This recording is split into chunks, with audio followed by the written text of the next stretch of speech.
لله رب العالمين نحمده ونستعينه ونؤمن به ونتوكل عليه ونعوذ بالله من شرور أنفسنا ومن سيئات أعمالنا من يهده الله فلا مضل له ومن يضلل فلا هادي له نشهد أن لا إله إلا الله وحده لا شريك له ونشهد أن سيدنا ونبينا ومولانا محمدا صلى الله عليه وسلم عبده ورسوله اللهم صل وسلم وبارك على رسولك سيدنا ومولانا محمد وعلى آل وأصحاب سيدنا ومولانا محمد وعلى جميع الأنبياء والمرسلين وآلهم وصحبهم والتابعين لهم بإحسان إلى يوم الدين أما بعد فأعوذ بالله من الشيطان الرجيم بسم الله الرحمن الرحيم وسارعوا إلى مغفرة من ربكم وجنة عرضها السماوات والأرض أعدت للمتقين الذين ينفقون في السراء والضراء والكاظمين الغيظ والعافين عن الناس والله يحب المحسنين والذين إذا فعلوا فاحشة أو ظلموا أنفسهم ذكروا الله فاستغفروا لذنوبهم ومن يغفر الذنوب إلا الله ولم يصروا على ما فعلوا وهم يعلمون أولئك لهم جنات عدن تجري من تحتها الأنهار خالدين فيها نعم أجر العاملين صدق الله العلي العظيم صدق وصدق وبلغ رسوله النبي الكريم ونحن على ما قال ربنا من الشاهدين الشاكرين والحمد لله رب العالمين يبعث كل عبد على ما مات عليه صدق شفيعنا رسول الله صلى الله عليه وسلم يا أكرم الخلق ويا من يفتقر كل إليه لجاهه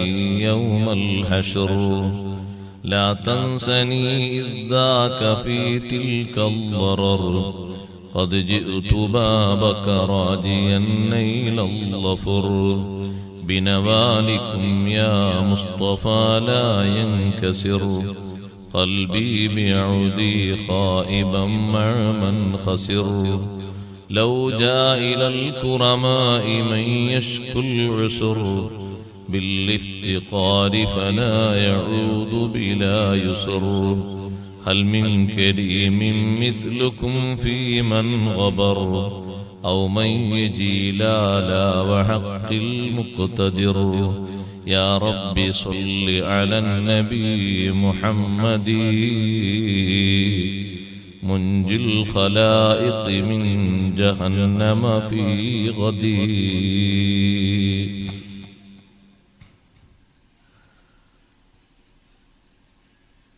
ആദരണീയരായ ഉസ്താദുമാരെ, നേതാക്കളെ, രക്ഷിതാക്കളെ, മുതഅല്ലിംകളെ, മാന്യ സഹോദരങ്ങളെ, സഹോദരിമാരെ, സുഹൃത്തുക്കളെ, അല്ലാഹു സുബ്ഹാനഹു വ തആല നമ്മൾ ഇന്നിവിടെ തുടക്കം കുറിച്ച ഉറൂസ് മുബാറക് ബാക്കിയുള്ള എല്ലാ ദിവസങ്ങളിലെയും പരിപാടികളും അതോടനുബന്ധമായി നടക്കുന്ന എല്ലാ സുഹൃത്തുക്കളും അല്ലാഹു നമ്മിൽ നിന്ന് സ്വീകരിക്കുമാറാകട്ടെ. മഹാന്മാരോടുള്ള മഹബത്തിന്റെ ഭാഗമായി ദീൻ പറയുന്നതും പഠിക്കുന്നതും പഠിപ്പിക്കുന്നതും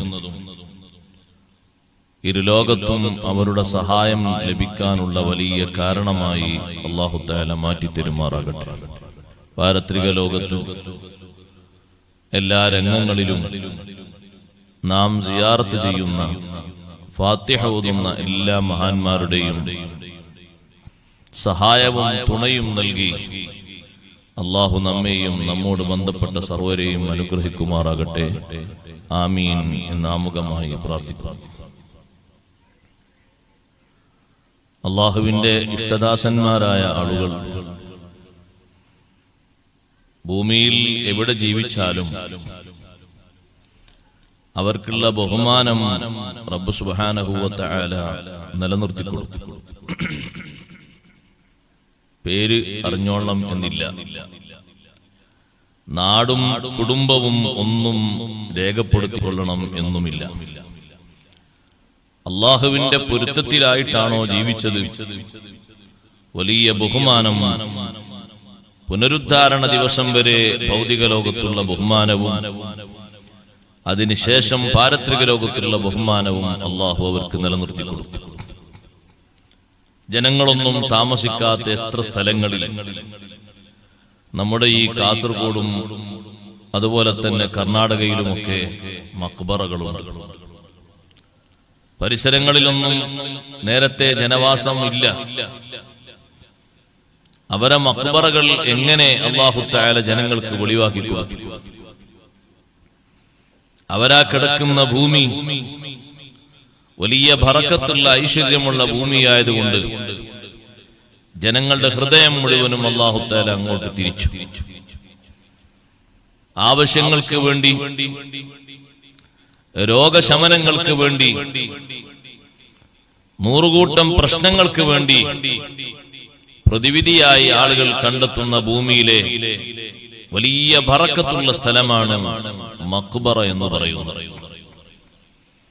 അത് ഇന്നൊന്നും നിലയും തുടങ്ങിയതല്ല, കാലങ്ങൾക്ക് മുമ്പേ അങ്ങനെയാണ്. അഷ്റഫുൽ ഖൽഖ് റസൂലുള്ളാഹി സ്വല്ലല്ലാഹു അലൈഹി വസല്ലം തങ്ങളുടെ ഹിജ്റത്തു ശരീഫയിൽ നിന്ന് എത്രയോ പ്രശ്നങ്ങൾക്കുള്ള പരിഹാരം ലഭിച്ചിട്ടുണ്ട്. ആശങ്കയിലായിരുന്ന സമയങ്ങളിൽ മുഴുവനും സ്വഹാബത്ത് സലാം പറഞ്ഞ് വിഷയങ്ങൾ ചോദിച്ചത് മുത്തുനബി സല്ലല്ലാഹു അലൈഹി വസല്ലം തങ്ങളോടായിരുന്നു. അബൂബക്കർ സിദ്ദീഖ് റളിയല്ലാഹു അൻഹുവിനെ എവിടെ ഖബറടക്കണം എന്ന് സിദ്ദീഖ് റളിയല്ലാഹു അൻഹു നേരത്തെ പറഞ്ഞിട്ടില്ല. ആയിഷ ബീവി റളിയല്ലാഹു അൻഹയുടെ തീരുമാനവും അഭിപ്രായവും പരിഗണിച്ച് അഷ്റഫുൽ ഖൽഖ് സല്ലല്ലാഹു അലൈഹി വസല്ലം തങ്ങളുടെ ചാരത്ത് ഖബർ ഒരുക്കിയെങ്കിലും സമ്മതത്തിന് വേണ്ടി സ്വഹാബത്ത് കാത്തുനിന്നു. ജനാസ നിസ്കാരം കഴിഞ്ഞ് വാതിൽക്കൽ വെച്ച് സ്വഹാബത്ത് ചോദിച്ചു, അബൂബക്രിൻ ബിൽ ബാബി യാ റസൂലല്ലാഹ്, അല്ലാഹുവിന്റെ റസൂലേ, അബൂബക്കർ സിദ്ദീഖ് റളിയല്ലാഹു അൻഹു വാതിൽക്കലുണ്ട്, എന്ത് ചെയ്യണം? എന്ത് ചെയ്യണമെന്ന് അവർ ചോദിക്കുമ്പോൾ മറുപടി വന്നു, അദ്ഖിലുൽ ഹബീബ ഇലൽ ഹബീബ്, ലമ്മുൽ ഹബീബ ഇലൽ ഹബീബ്. വ്യത്യസ്ത റിപ്പോർട്ടുകൾ കാണാം. എന്റെ സ്നേഹിതനെ, എനിക്ക് പ്രിയപ്പെട്ട സിദ്ദീഖ് റളിയല്ലാഹു അൻഹുവിനെ എന്നിലേക്ക് നിങ്ങൾ ചേർത്തി വെക്കൂ എന്ന് സയ്യിദുനാ റസൂലുള്ളാഹി സ്വല്ലല്ലാഹു അലൈഹി വസല്ലം മറുപടി കൊടുത്തു. അപ്പൊ പ്രശ്നങ്ങൾക്കുള്ള പരിഹാര കേന്ദ്ര മനുഷ്യർക്കും കാരുണ്യം ചെയ്യുന്നവരാണ്, ഗുണം ചെയ്യുന്നവരാണ്. ആ ഗുണവും കാരുണ്യവും കിട്ടി ചിലർക്ക് അല്ലാഹു തആല വലിയ ഗുണമായ ഹിദായത്തും കൂട്ടത്തിൽ നൽകും. വിശ്വാസമില്ലെങ്കിലും ചില ആളുകൾക്ക് അല്ലാഹു തആല വലിയ ബഹുമാനം അവരെ മനസ്സിലിട്ട് കൊടുക്കും. മഹാന്മാരോടുള്ള ബഹുമാനം. അജ്മീറിൽ പോയവരുണ്ടാവുമല്ലോ ഈ കൂട്ടത്തിൽ.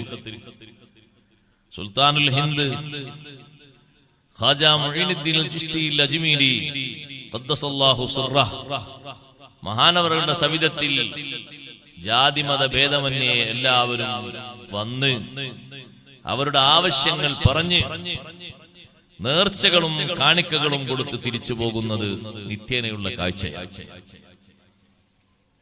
കാരണം അഷ്റഫുൽ ഖൽഖ് സല്ലല്ലാഹു അലൈഹി വസല്ലം അവരെ നിയോഗിച്ചയച്ചത് അങ്ങനെയാണ്.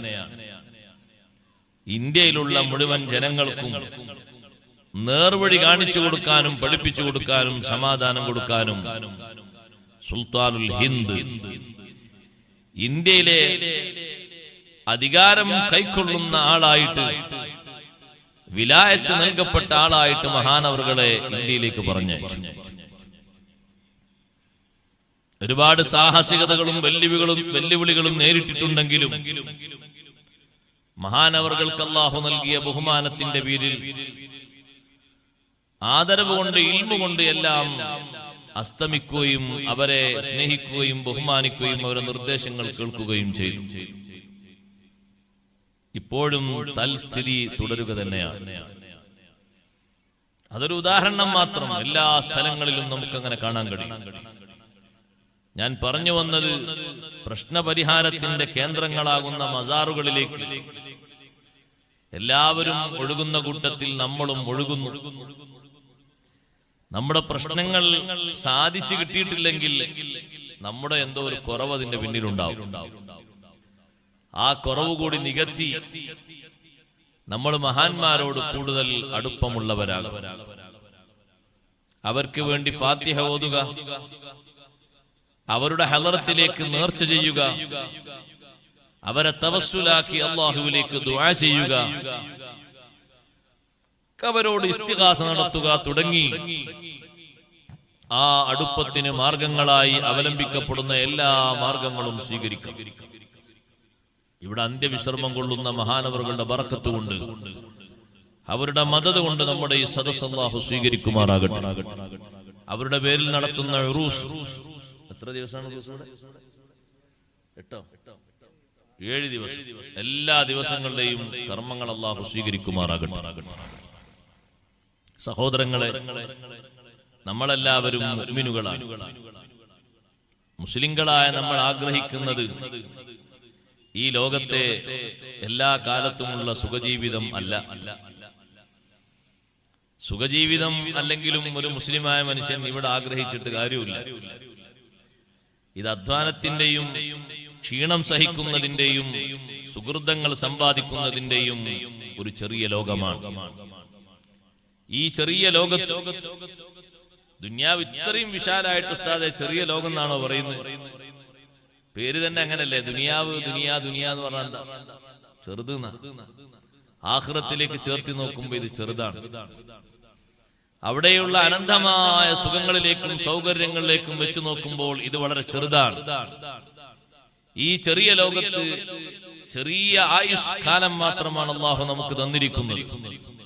ആ ആയുഷ്കാലം അവന്റെ പൊരുത്തത്തിനായി ഉപയോഗപ്പെടുത്തി സന്തോഷം അല്ലാഹു തആല നിറച്ചു വെച്ചിരിക്കുന്ന സ്വർഗ്ഗലോകത്ത് സംഗമിക്കാൻ കഴിയണം. അതിന് കാരണമാകുന്ന ചില വിഷയങ്ങൾ ഓർമ്മപ്പെടുത്തി ഞാൻ അവസാനിപ്പിക്കും. സ്വർഗത്തിൽ കിടക്കുക എന്ന് പറഞ്ഞാൽ എല്ലാരും വിചാരിച്ച് നല്ല എളുപ്പമുള്ള സംഗതിയാണ്. സ്വർഗത്തിൽ കിടക്കുന്ന ആളുകളെ സംബന്ധിച്ച് പറഞ്ഞ ഹദീസ് വന്നപ്പോ സ്വഹാബത്തൊക്കെ പേടിച്ചുപോയി. സ്വഹാബിമാര് സ്വർഗത്തിലാണെന്ന് മുഖത്തോട് മുഖം നോക്കിയിട്ട് അവർക്ക് സ്വർഗീയ സന്തോഷ വാർത്ത അറിയിച്ച അഷ്റഫുൽ ഖൽഖ് റസൂലുള്ളാഹി സ്വല്ലല്ലാഹു അലൈഹി വസല്ലം തങ്ങൾ സ്വഹാബത്തിന്റെ ഖൗഫ് കൊണ്ട് അത്ഭുതപ്പെട്ടു പോയി. നാളെ ആഖിറത്തിലെ ഒരു ദിനത്തെ പറ്റി പറഞ്ഞപ്പോ സ്വഹാബത്ത് അന്ന് രാത്രി ഉറങ്ങാൻ കഴിയാതെ വിഷമിച്ചു. ഭക്ഷണം ഒന്നും കഴിക്കാതെ അവർ മാറ്റിവെച്ചു.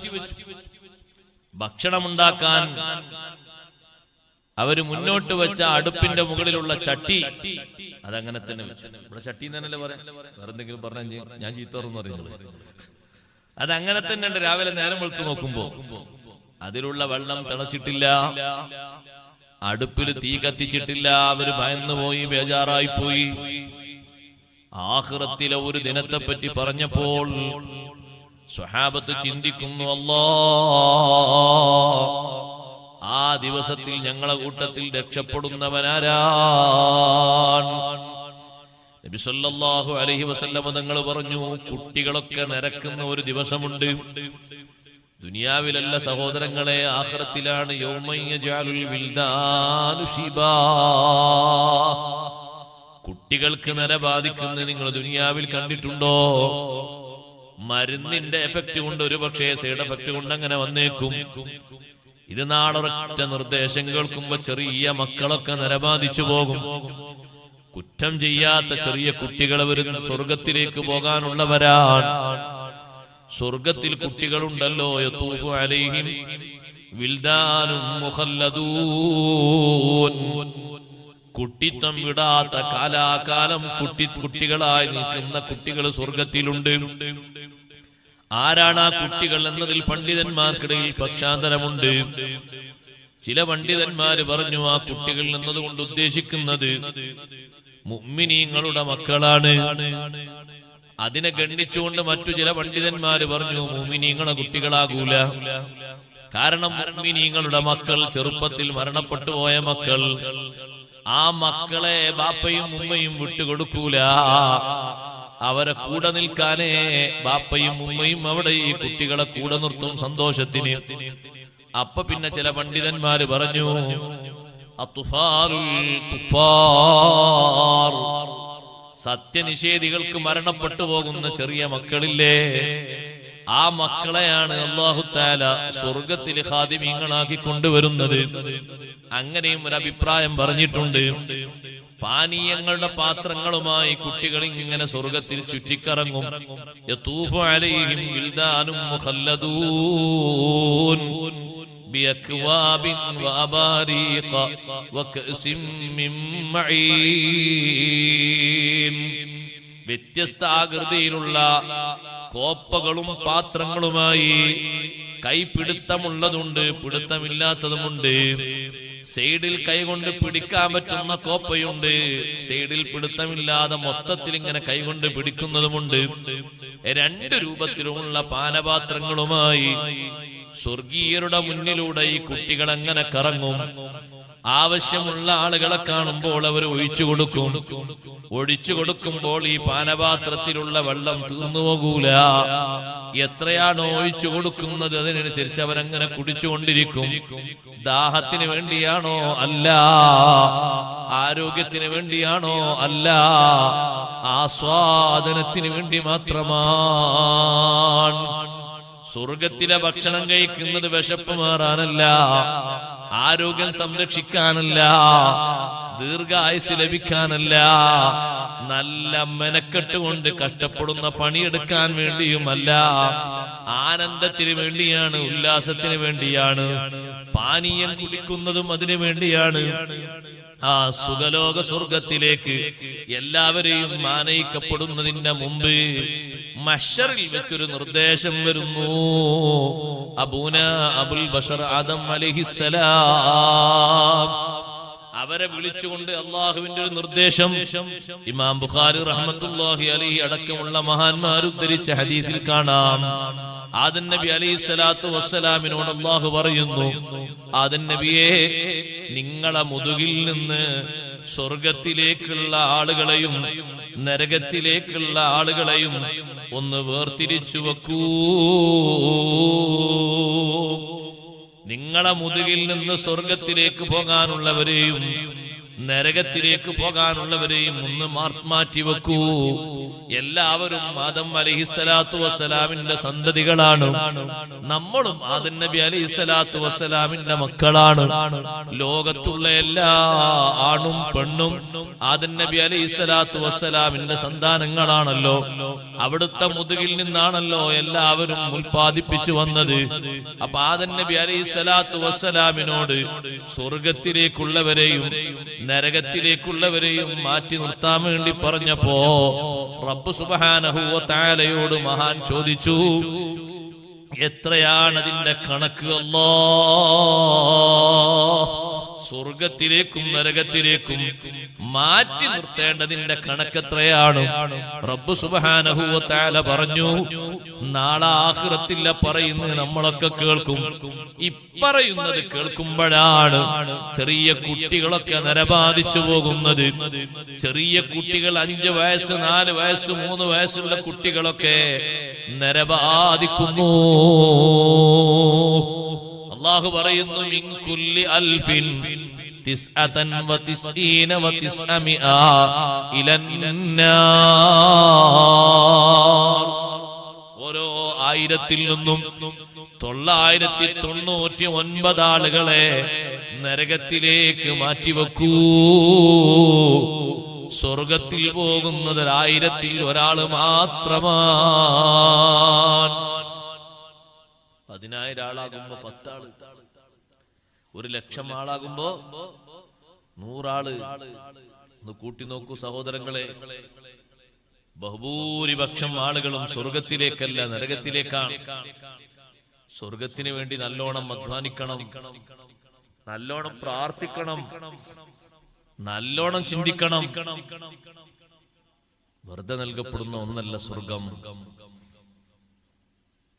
1000-ൽ നിന്ന് 999 ആളുകളെ നരകത്തിലേക്കും ഒരാളെ സ്വർഗത്തിലേക്കും ആക്കുമെന്ന് പറഞ്ഞപ്പോ അന്ന് സ്വഹാബിമാര് രാത്രി മുഴുവനും പേടിച്ച് വിറച്ച് കരഞ്ഞ് രാത്രി ഉറക്കമൊഴിച്ച രാത്രിയാണ്. അവരെല്ലാരും നേരം വെളുത്തപ്പോ ചോദിക്കുന്നത്, അയ്യുനാ ദാലിക്കൽ വാഹിദ്, അയ്യുനാ ദാലിക്കൽ വാഹിദ്, ഞങ്ങളിൽ ആ ഒരാള് ആരാണ് നബിയേ? 1000-ൽ നിന്ന് ഒരാൾ സ്വർഗത്തിലേക്ക് എന്ന് പറഞ്ഞില്ലേ, ഞങ്ങളെ കൂട്ടത്തിൽ നിന്ന് ആ ഒരാൾ ആരാണ്? പേടി കൊണ്ടെന്നവര് ഭക്ഷണം പാചകം ചെയ്തില്ല, അവര് വിരിച്ച് കിടന്നുറങ്ങിയില്ല, കണ്ണിൽ ഉറക്കം വന്നില്ല. ഭൗതിക പേടി കൊണ്ട് നമുക്ക് ഉറക്കം വരാത്ത രാത്രികൾ ഉണ്ടാകാം. നമ്മളെ അന്വേഷിച്ച് പോലീസ് വരുന്നു എന്ന് പറഞ്ഞാൽ അന്ന് ഉറക്കം വരുമോ സഹോദരങ്ങളെ? നിന്നെ ക്രിമിനൽ പട്ടികയിൽ ഉൾപ്പെടുത്തിയിട്ടുണ്ട്. ഒരു നോട്ടീസിൽ നിന്റെ പേരവിടെ പരിസരത്ത് ഒട്ടിച്ചു വെച്ചത് കണ്ടിട്ടുണ്ട്. നിന്നെ തെരയാൻ നാടിന്റെ പല ഭാഗത്തും ആളുകൾ പോയിട്ടുണ്ട് എന്നൊരാളോട് പറയപ്പെട്ടാൽ അയാൾക്ക് ഉറക്കം വരുമോ? അയാൾക്ക് സങ്കടങ്ങൾ കൂടുമോ? ഇത് ഈ ലോകത്തെ പറ്റി ചിന്തിച്ചിട്ടല്ല, പരലോകത്തെ പറ്റി ആലോചിച്ചാണ്. അന്ന് ഭക്ഷണം പാചകം ചെയ്യാതെ, വിരിപ്പ് വിരിച്ചൊന്ന് ഉറങ്ങാതെ, പായ വിരിച്ചൊന്ന് കിടക്കാതെ ലോകത്തെ ഏറ്റവും വലിയ ഔലിയാക്കളായ സ്വഹാബ നേരം വെളുക്കും വരെ ചിന്തയിലാണ്. അവരെ മനസ്സിലൂടെ മിന്നി മറയുന്ന ചോദ്യം എന്താണ്? അയ്യുനാ ദാലിക്കൽ വാഹിദു, അയ്യുനാ ദാലിക്കൽ വാഹിദു, ആ ഒരാള് ഞങ്ങളെ കൂട്ടത്തിൽ ആരാണ്? അപ്പോ ഉസ്താദേ, നമ്മളെ കൂട്ടത്തില് നാട്ടിലുള്ള എല്ലാ മുസ്ലിങ്ങളും ഇപ്പൊ കാണുന്ന മുസ്ലിങ്ങളൊക്കെ സ്വർഗത്തിലേക്ക് പോകൂലേ? എന്താ സഹോദരങ്ങളെ നിങ്ങൾ കരുതുന്നത്? സ്വർഗത്തിലേക്ക് പോകാൻ എത്ര കറകളഞ്ഞ ഈമാന് വേണം, ശിക്കില്ലാത്ത ഈമാന് വേണം, നിഫാഖ് ബാധിക്കാത്ത ഈമാന് വേണം, ഫിസ്ക് ബാധിക്കാത്ത ഈമാന് വേണം, കുഫ്ർ ബാധിക്കാത്ത ഈമാന് വേണം. അചഞ്ചലമായ ഈമാനുള്ളവരെ സ്വർഗത്തിലെത്തൂ. നിഫാഖിന്റെ കാരണം കൊണ്ടല്ലേ നൂഹ് നബി അലൈഹിസ്സലാമിന്റെ ഭാര്യ നരകത്തിൽ പോയത്? നിഫാഖിന്റെ കാരണം കൊണ്ടല്ലേ ലൂത്ത് നബി അലൈഹിസ്സലാമിന്റെ ഭാര്യ നരകത്തിൽ പോയത്? അവരിനി സ്വർഗത്തിലെത്തുമോ? നബിമാരുടെ ഭാര്യമാരായി ജീവിച്ചു എന്ന മേൽവിലാസത്തില് ആ ഭാര്യമാരിൽ നല്ല മക്കളെ കൊടുത്തു എന്നതിന്റെ പേരില് അവര് സ്വർഗം കാണുമോ? സ്വർഗത്തിലെത്തുമോ? വഖീല ദുഖുലൻ നാറ മഅദ്ദാഖിലീൻ, നരകത്തിൽ കടക്കുന്നവരെ കൂടെ നിങ്ങളും അങ്ങ് കടന്നോ എന്ന് റബ്ബ് സുബ്ഹാനഹു വ തആല അവരോട് പറയുമെന്ന് അല്ലാഹു ഖുർആനിലൂടെ നമ്മെ പഠിപ്പിക്കുമ്പോ ആ നബിമാർക്ക് ഈ ഭാര്യമാര് ഖിദ്മത്ത് എടുത്തിട്ടില്ലേ? ഭാര്യമാരായി വർത്തിച്ചിട്ടില്ലേ? നൂഹ് നൂഹ് നബിന്റെ ആ ഭാര്യയിലല്ലേ സാമു ഹാമു യാഫിസ്. പിന്നീട് മനുഷ്യകുലം മുഴുവനും ലോകത്ത് വികസിച്ച 3 മക്കൾ ആ സന്താന പരമ്പരയിൽ നിന്നല്ലേ ലോകത്ത് മുഴുവനും മനുഷ്യർ വ്യാപിച്ചത്. ഈ 3 മക്കളെയും നൽകിയത് ആ ഭാര്യയല്ലേ. വിശ്വാസിനികളായ 2 പെൺകുട്ടികളെ ലൂത്ത് നബി അലൈഹിസ്സലാമിന്റെ ഭാര്യ കൊടുത്തതല്ലേ. ഇതേതെങ്കിലും മേൽവിലാസത്തിൽ സ്വർഗത്തിലെത്തുമോ? സ്വർഗത്തിലെത്താനൊക്കുമോ? അനാവശ്യം ചെയ്തതിന്റെ പേരിലല്ല, വ്യഭിചാരം ചെയ്തതിന്റെ പേരിലല്ല, നിഫാഖ് ഖൽബിൽ വന്നുപോയി. അല്ലാഹു നമ്മളെ കാത്തുരക്ഷിക്കട്ടെ. ഈമാന് ഒരു കറയും ബാധിക്കാൻ പാടില്ല. ഇപ്പോഴുള്ള യുവ സമൂഹം മുഴുവനും യുക്തിവാദിത്വത്തിന്റെ പിടിയിൽ അമർന്നുകൊണ്ടിരിക്കുകയാണ്. ഈമാന് നല്ലോണം കാത്തോളണം. ആരും അതിന് ശഫാഅത്ത് ചെയ്യാൻ വരില്ല. ഈമാന് നഷ്ടപ്പെട്ടു പോയാൽ റെക്കമെൻഡിന് ഒരൊറ്റ കുട്ടി വരൂല. ദുനിയാവിൽ എന്ത് പ്രതിസന്ധിയിലും എന്ത് സന്തോഷത്തിലും കൂടെ നിന്ന ആണാണെങ്കിലും പെണ്ണാണെങ്കിലും ഈമാന് നഷ്ടപ്പെട്ടു പോയി നരകത്തിലാണ് കിടക്കുന്നതാണെങ്കിൽ ശഫാഅത്തിനാരും വരൂല. ഒരു ചോദ്യം പോലും അല്ലാഹുവിനോട് ചോദിക്കൂല. ഒരിറ്റു വെള്ളം അക്കടക്കുന്ന വാപ്പക്ക് സ്വർഗത്തിൽ നിന്ന് മക്കൾ ഒരുക്കി കൊടുക്കൂല. അക്കടക്കുന്ന ഉമ്മക്ക് അക്കടക്കുന്ന മക്കൾക്ക് സ്വർഗത്തിൽ നിന്നൊരു പഴം പോലും കൊടുക്കൂല. എന്താ സ്വർഗക്കാർ അവരോട് പറയാ? ഇന്നല്ലാഹ ഹറമഹും അലൽ കാഫിരീൻ. നിങ്ങൾക്ക് വിശ്വാസമല്ല, അതുകൊണ്ട് ഇവിടുത്തെ വെള്ളം തരാൻ പറ്റൂല, ഇവിടുത്തെ ഭക്ഷ്യവസ്തുക്കൾ ഒന്നും തരാൻ പറ്റൂല. നിങ്ങൾ വിശ്വാസമില്ലാതല്ലേ നരകത്തിൽ പെട്ടുപോയത്, ഒന്നും തരാൻ പറ്റൂല, അല്ലാഹു ഹറാമാക്കിയിട്ടുണ്ട്. നമ്മൾ നല്ലോണം കരുതണം ഈമാന്റെ വിഷയത്തിൽ, നല്ലോണം പേടിക്കണം. നമ്മൾ ഈമാൻ ഒരു നിലക്കും സംശയത്തിൽ പെട്ടുപോകരുത്. ഒരു വിദഗ്ധകാരന്റെ ഏതെങ്കിലും ഒരു ഭാഷ കേട്ടിട്ട് അതിലും ശരിയുണ്ടെന്ന് ചിന്തിച്ചു പോകരുത്. ഒരു ഫാസിഖിന്റെ എന്തെങ്കിലും ഒരു ക്ലാസ് കേൾക്കുമ്പോ അതാണ് ശരിയെന്ന് ആലോചിച്ചു പോകരുത്. ഞാൻ എന്റെ സഹോദരീ സഹോദരങ്ങളോട് പറയട്ടെ, ഈ മൊബൈൽ യുഗം വന്നതിന്റെ പേരിൽ എത്ര ആളെ ഈമാനാ പോയത്. അല്ലാഹു നമ്മളെ കാത്ത് രക്ഷിക്കട്ടെ. പിന്നെ അവരോട് വേദം ഓതിക്കൊടുത്തിട്ട് കാര്യമുണ്ടോ? ഞങ്ങളെ ബുദ്ധിക്ക് അങ്ങനെയാ തോന്നുന്നത് എന്നവര് പറയും. സുബ്ഹാനല്ലാഹ്, നിസ്കാരമുണ്ടോ? നിസ്കാരമുണ്ട്. നോമ്പുണ്ടോ? നോമ്പുണ്ട്. സക്കാത്തുണ്ടോ? സക്കാത്തുണ്ട്. ഈമാനില്ല. നബി സല്ലല്ലാഹു അലൈഹി വസല്ലം പറഞ്ഞില്ലേ, സയതി സമാനുൻ അലാ ഉമ്മത്തി, എന്റെ ഉമ്മത്തിനൊരു കാലം വരാനുണ്ട്. ആ കാലഘട്ടത്തിൽ ഒരു വിഭാഗമുണ്ട്. യുസല്ലൂന ഫിൽ മസ്ജിദി, പള്ളിയിൽ പോയി തന്നെ അവർ നിസ്കരിക്കും. നിങ്ങൾ നോമ്പ് നോൽക്കും പോലെ അവർ നോമ്പ് നോൽക്കും. നിങ്ങൾ ചെയ്യുന്ന സുഹൃതങ്ങളൊക്കെ അവർ ചെയ്യും. വലൈസ ഫീഹിം ഈമാൻ, ഇതൊക്കെ ചെയ്യുന്നുണ്ടെങ്കിലും അവരിൽ ഈമാനില്ല. ഈമാനില്ലാത്തവൻ സ്വർഗത്തിൽ കടക്കുമോ? ഇല്ലല്ലോ സഹോദരങ്ങളെ. അഷ്റഫുൽ ഖൽഖ് സല്ലല്ലാഹു അലൈഹി വസല്ലം വ്യക്തമായി പറഞ്ഞില്ലേ, റബ്ബ് സുബ്ഹാനഹു വ തആല അവന്റെ സൽക്കാരമായ ലോകത്തേക്ക് എല്ലാ മനുഷ്യരെയും ക്ഷണിച്ചപ്പോ, സദ്യ ഒരുക്കിയിട്ട് ഒരാള് ഒരു സൽക്കാരത്തിലേക്ക് ക്ഷണിച്ചപ്പോ ആ സൽക്കാരത്തിലേക്ക് വന്ന ആളുകളുമുണ്ട്, വിട്ടുനിന്നവരുമുണ്ട്. നബി സല്ലല്ലാഹു അലൈഹി വസല്ലം തങ്ങൾ പറഞ്ഞു, ആ സൽക്കാരത്തിന് ക്ഷണിക്കാൻ അല്ലാഹു വിട്ടത് എന്നെയാണ്. സൽക്കാരം എന്ന് പറയുന്നത് സ്വർഗലോകമാണ്. കുല്ലുമൻ അത്വഅനി, എന്നെ അനുസരിച്ചവര് മുഴുവനും, എനിക്ക് വഴിപ്പെട്ടവര് മുഴുവനും അവർ സൽക്കാരത്തിന് വേണ്ടി സ്വർഗത്തിലെത്തിപ്പോയി. അതേ സമയത്ത് വിസമ്മതിച്ചു നിന്നവരോ മാറി നിന്നവരോ അവർ സ്വർഗത്തിലെത്തൂല. അതുകൊണ്ട് ഈമാന് നല്ലോണം ആലോചിക്കണം, നല്ലോണം ചിന്തിക്കണം. സഹോദരങ്ങളെ, മുനാഫിഖുകൾ മുഅ്മിനീങ്ങളോട് ആഖിറത്തിൽ വെച്ച് പറയുന്നില്ലേ, പ്രകാശത്തിന്റെ പുതുമയുമായി മുഅ്മിനീങ്ങൾ അങ്ങനെ മുന്നോട്ട് പോകുമ്പോ മുഅ്മിനീങ്ങൾക്ക് അല്ലാഹു കൊടുക്കുന്ന നൂറ് എത്രമാത്രം വലിയ നൂറാണ്. യസ്ആ നൂറുഹും ബൈന ഐദീഹിം വബിഐമാനിഹിം, അവരെ മുന്നിൽ മുഴുവനും നൂറാണ്, വലത്തെ ഭാഗത്തും നൂറാണ്. അമലിന്റെ തോതനുസരിച്ച്, ഈമാനിന്റെ കട്ടി അനുസരിച്ച് ആ നൂറിനും കട്ടി കൂടുന്നുണ്ടേ. എല്ലാവരെ നൂറും ഒരുപോലെയല്ല, എല്ലാവരെ വെളിച്ചവും ഒരുപോലെയല്ല.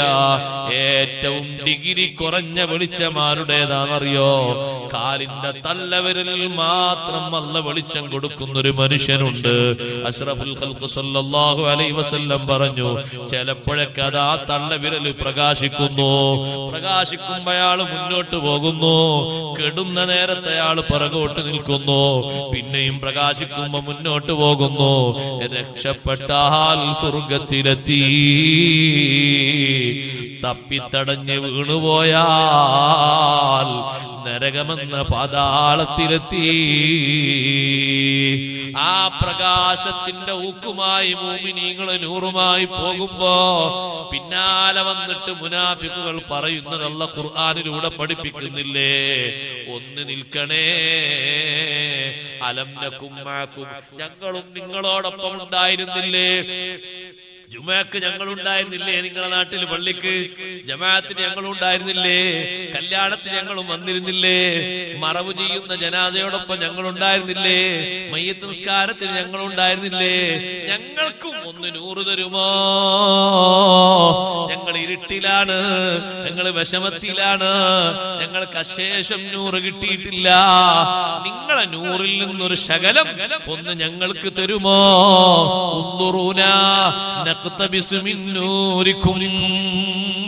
ഞങ്ങൾക്ക് വേണ്ടി ഒന്ന് വെയിറ്റ് ചെയ്യോ? നിങ്ങളെ നൂറിൽ നിന്നൊരു ചെറിയ കണിക, ഒരു പ്രകാശത്തിന്റെ ചെറിയ ഒരു തുങ്ങൽ നിങ്ങളെ നൂറിൽ നിന്ന് ഞങ്ങളൊന്ന് എടുത്തോട്ടെ. ഒന്ന് ഞങ്ങൾക്ക് വേണ്ടി വെയിറ്റ് ചെയ്യുമോ? ഇരുട്ടിൽ തപ്പുന്ന മുനാഫിഖ് വർഗം പറയും, നിങ്ങൾ ഞങ്ങൾക്ക് വേണ്ടി നിൽക്കുമോ? യൗമ യഖൂലുൽ മുനാഫിഖൂന വൽ മുനാഫിഖാത്ത്, ആണുണ്ട് പെണ്ണുണ്ട്.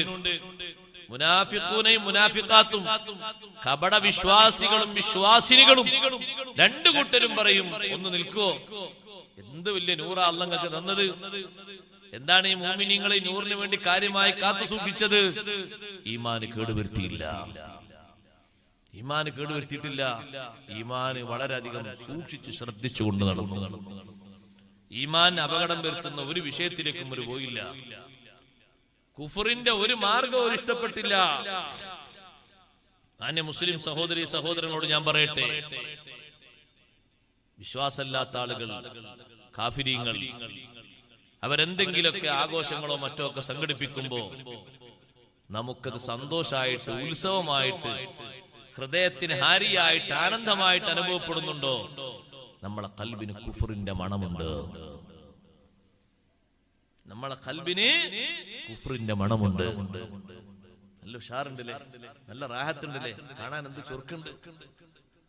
അഷ്റഫുൽ ഖൽഖ് റസൂലുള്ളാഹി സ്വല്ലല്ലാഹു അലൈഹി വസല്ലം ഞങ്ങളെ സവിധത്തിൽ ഒരു യാത്ര കഴിഞ്ഞ് വരുമ്പോ രണ്ട് പത്നിമാർ, രണ്ട് മഹദിമാർ, നമ്മുടെ ഉമ്മമാരിൽപ്പെട്ട രണ്ട് ഉമ്മമാർ, ബഹുമാനപ്പെട്ട ബീവി ഉമ്മു സലമ റളിയല്ലാഹു അൻഹയും സയ്യിദത്തുനാ ബീവി മൈമൂന റളിയല്ലാഹു അൻഹയും ഒരു യാത്ര കഴിഞ്ഞ് വരുന്ന സമയത്ത് അവരൊരു ചർച്ച് കണ്ടു. സഹീഹ് ബുഖാരിലൊക്കെ കാണാം ഹദീസ്. ഒരു ചർച്ച് കണ്ടു, നല്ല ഭംഗിയിൽ, കണ്ടാൽ ആരും നോക്കിയിട്ട് പിന്നെയും പിന്നെയും നോക്കി പോകും. അങ്ങനെ ഈ ചർച്ചിനെ പറ്റി, അത് അവരുടെ ഒരു ആരാധനാ കേന്ദ്രമാണ്. അതിനെപ്പറ്റി ഇവരിവിടെ വന്നിങ്ങനെ സംസാരിച്ചു നബി സല്ലല്ലാഹു അലൈഹി വസല്ലം സന്നിധിയിൽ വെച്ച്. തങ്ങൾ ഉടനെ പറഞ്ഞ മറുപടി എന്താണെന്നറിയോ? ആ മഹത്വം ഇവിടെ പറയണ്ട, ആ മഹത്വവും ആ പുതുമയും ഇവിടെ പറയണ്ട. ലഅനത്തുല്ലാഹി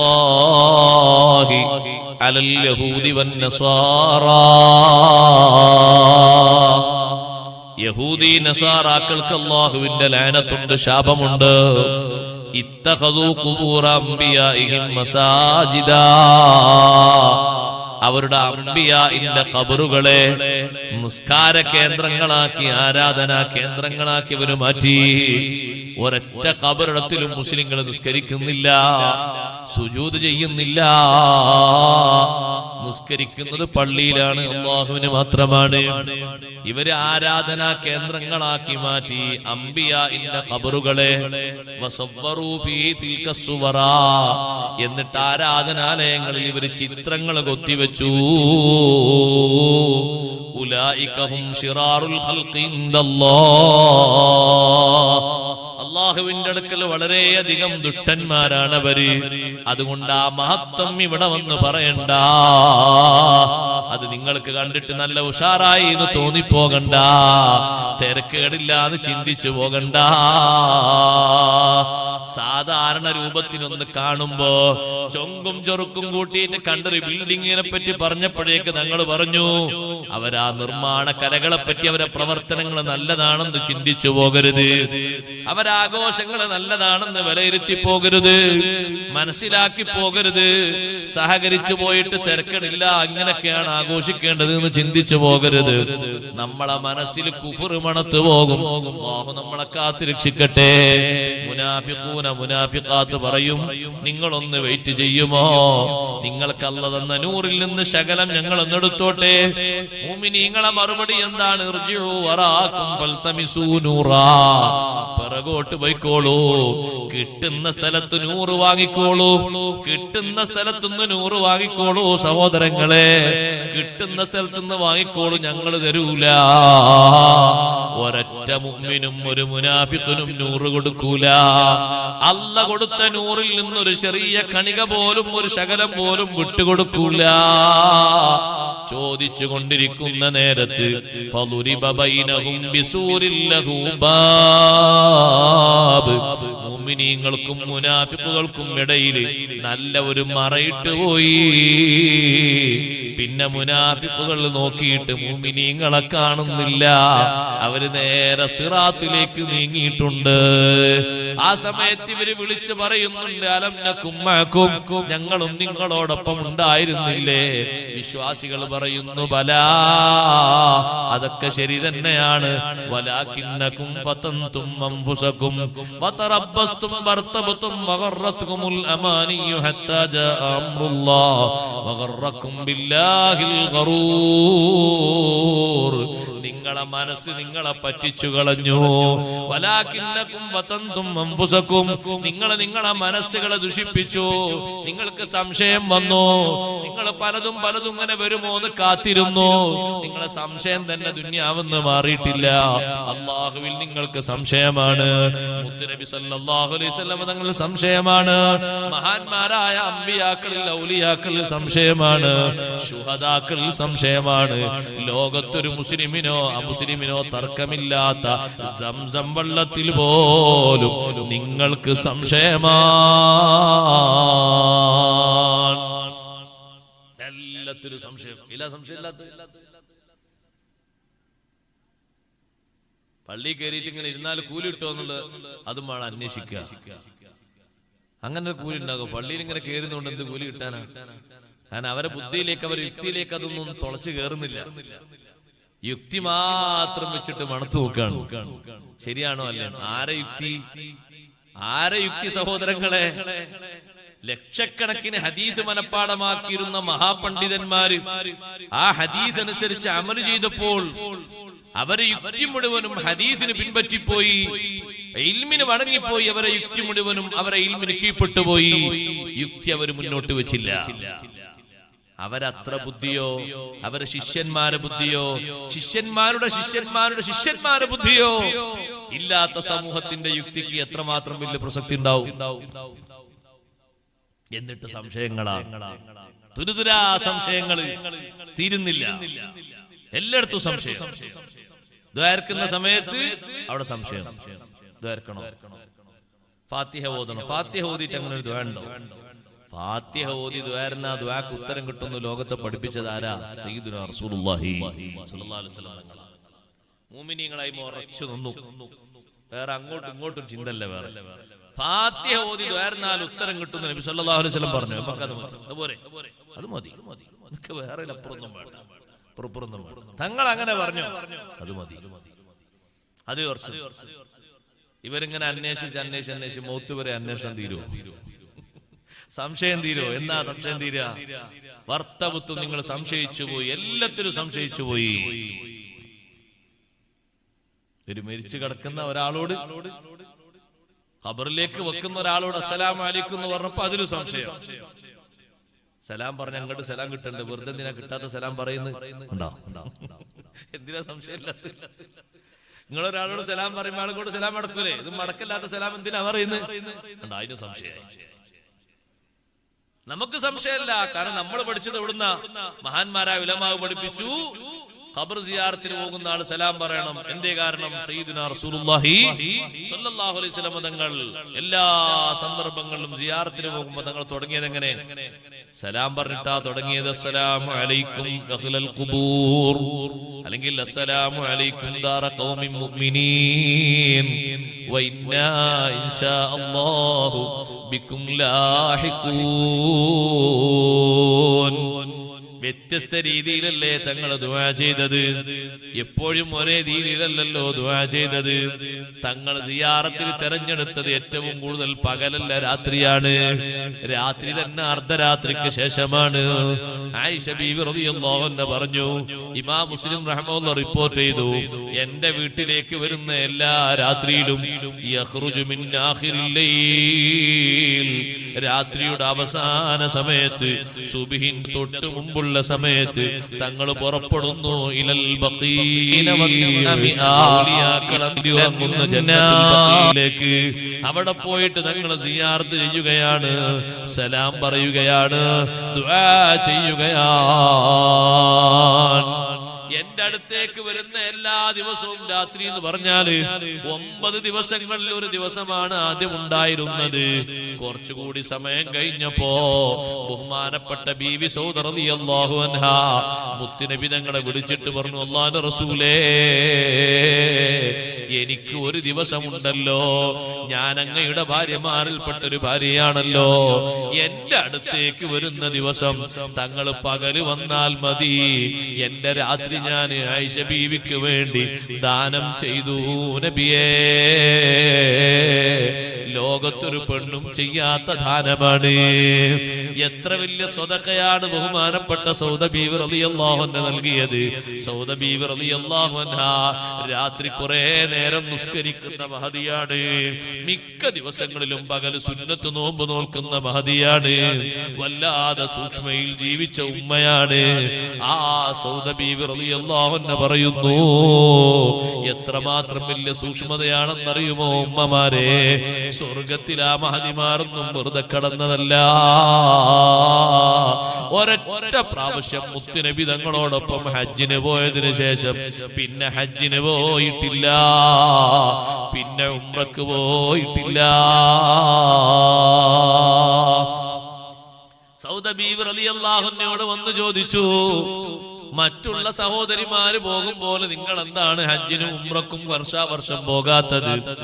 ആ സമയത്ത് നമ്മുടെ ഉമ്മ സൗദ ബീവി റളിയല്ലാഹു അൻഹ പറഞ്ഞു, അല്ലാഹ് എന്റെ മേൽ ഫർളാക്കിയ ഹജ്ജ് ഞാൻ നിർവഹിച്ചു, ഫർളാക്കിയ ഉംറയും ഞാൻ നിർവഹിച്ചു. വഅമറനില്ലാഹു അൻ അഖിറ ഫീ ബൈതി,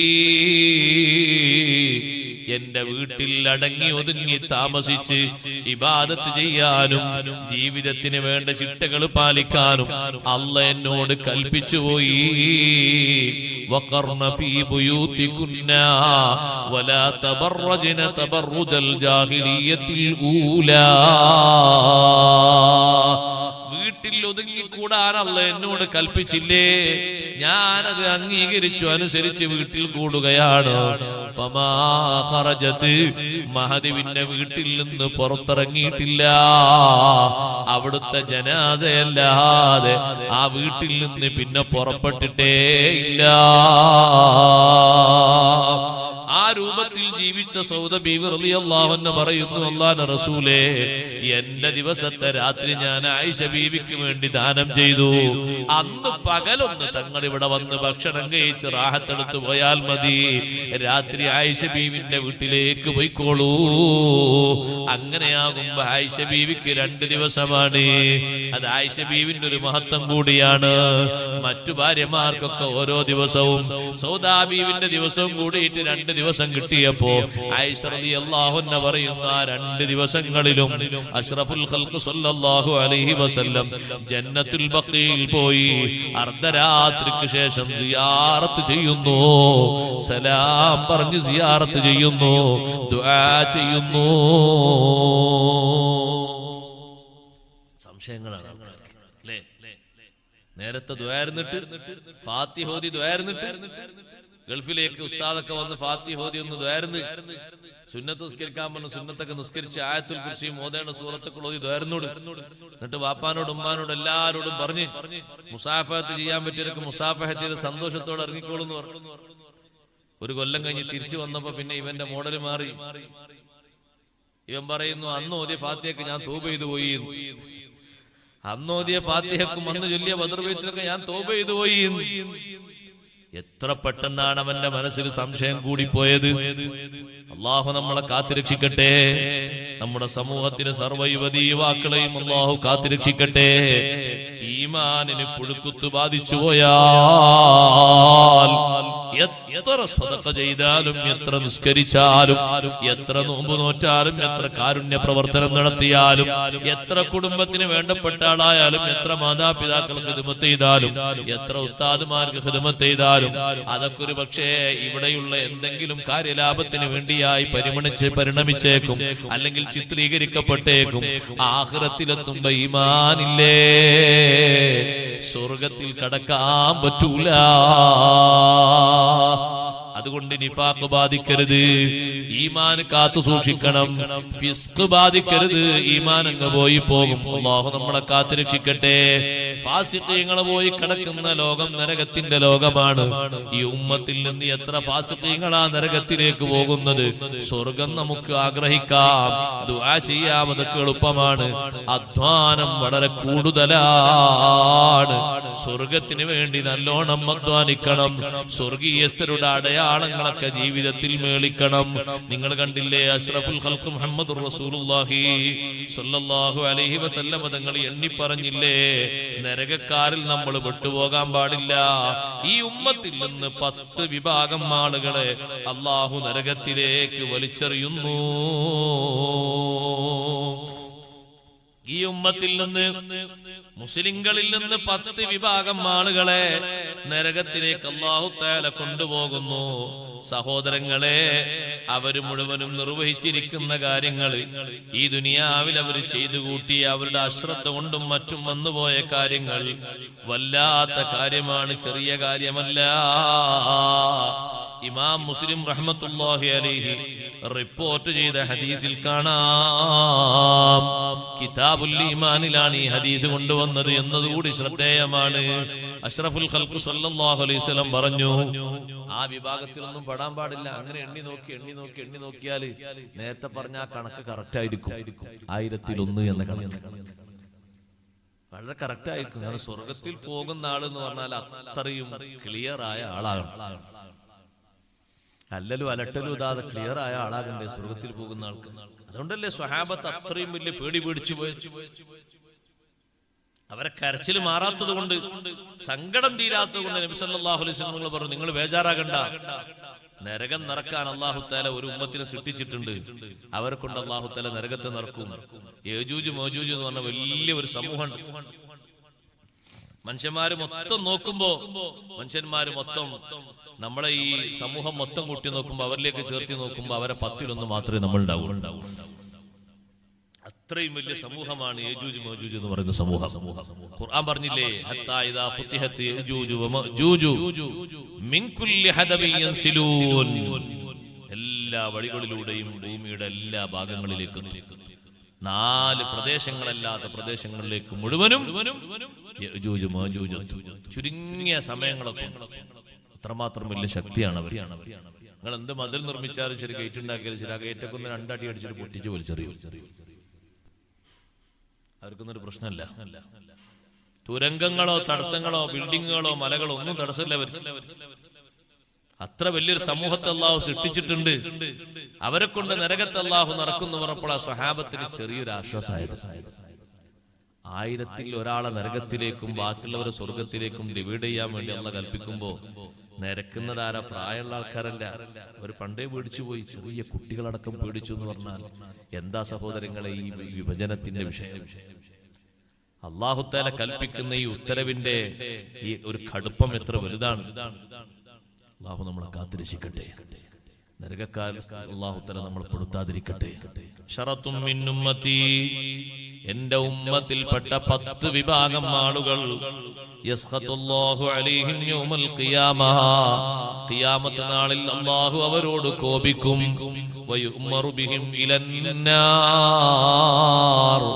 ആ 10 വിഭാഗം ആളുകളെ നരകത്തിലേക്ക് കൽപ്പിക്കപ്പെടും. ഞാൻ എന്തിനാണ് സ്വർഗീയക്കാരെ പറ്റി പറയുമ്പോ ആദ്യം നരകക്കാരെ പറ്റി പറയുന്നതെന്നറിയോ? നരകക്കാരിൽ പെടാതെ സൂക്ഷിക്കലാണ് സ്വർഗത്തിൽ പോകാനുള്ള പ്രധാനപ്പെട്ട മാർഗം.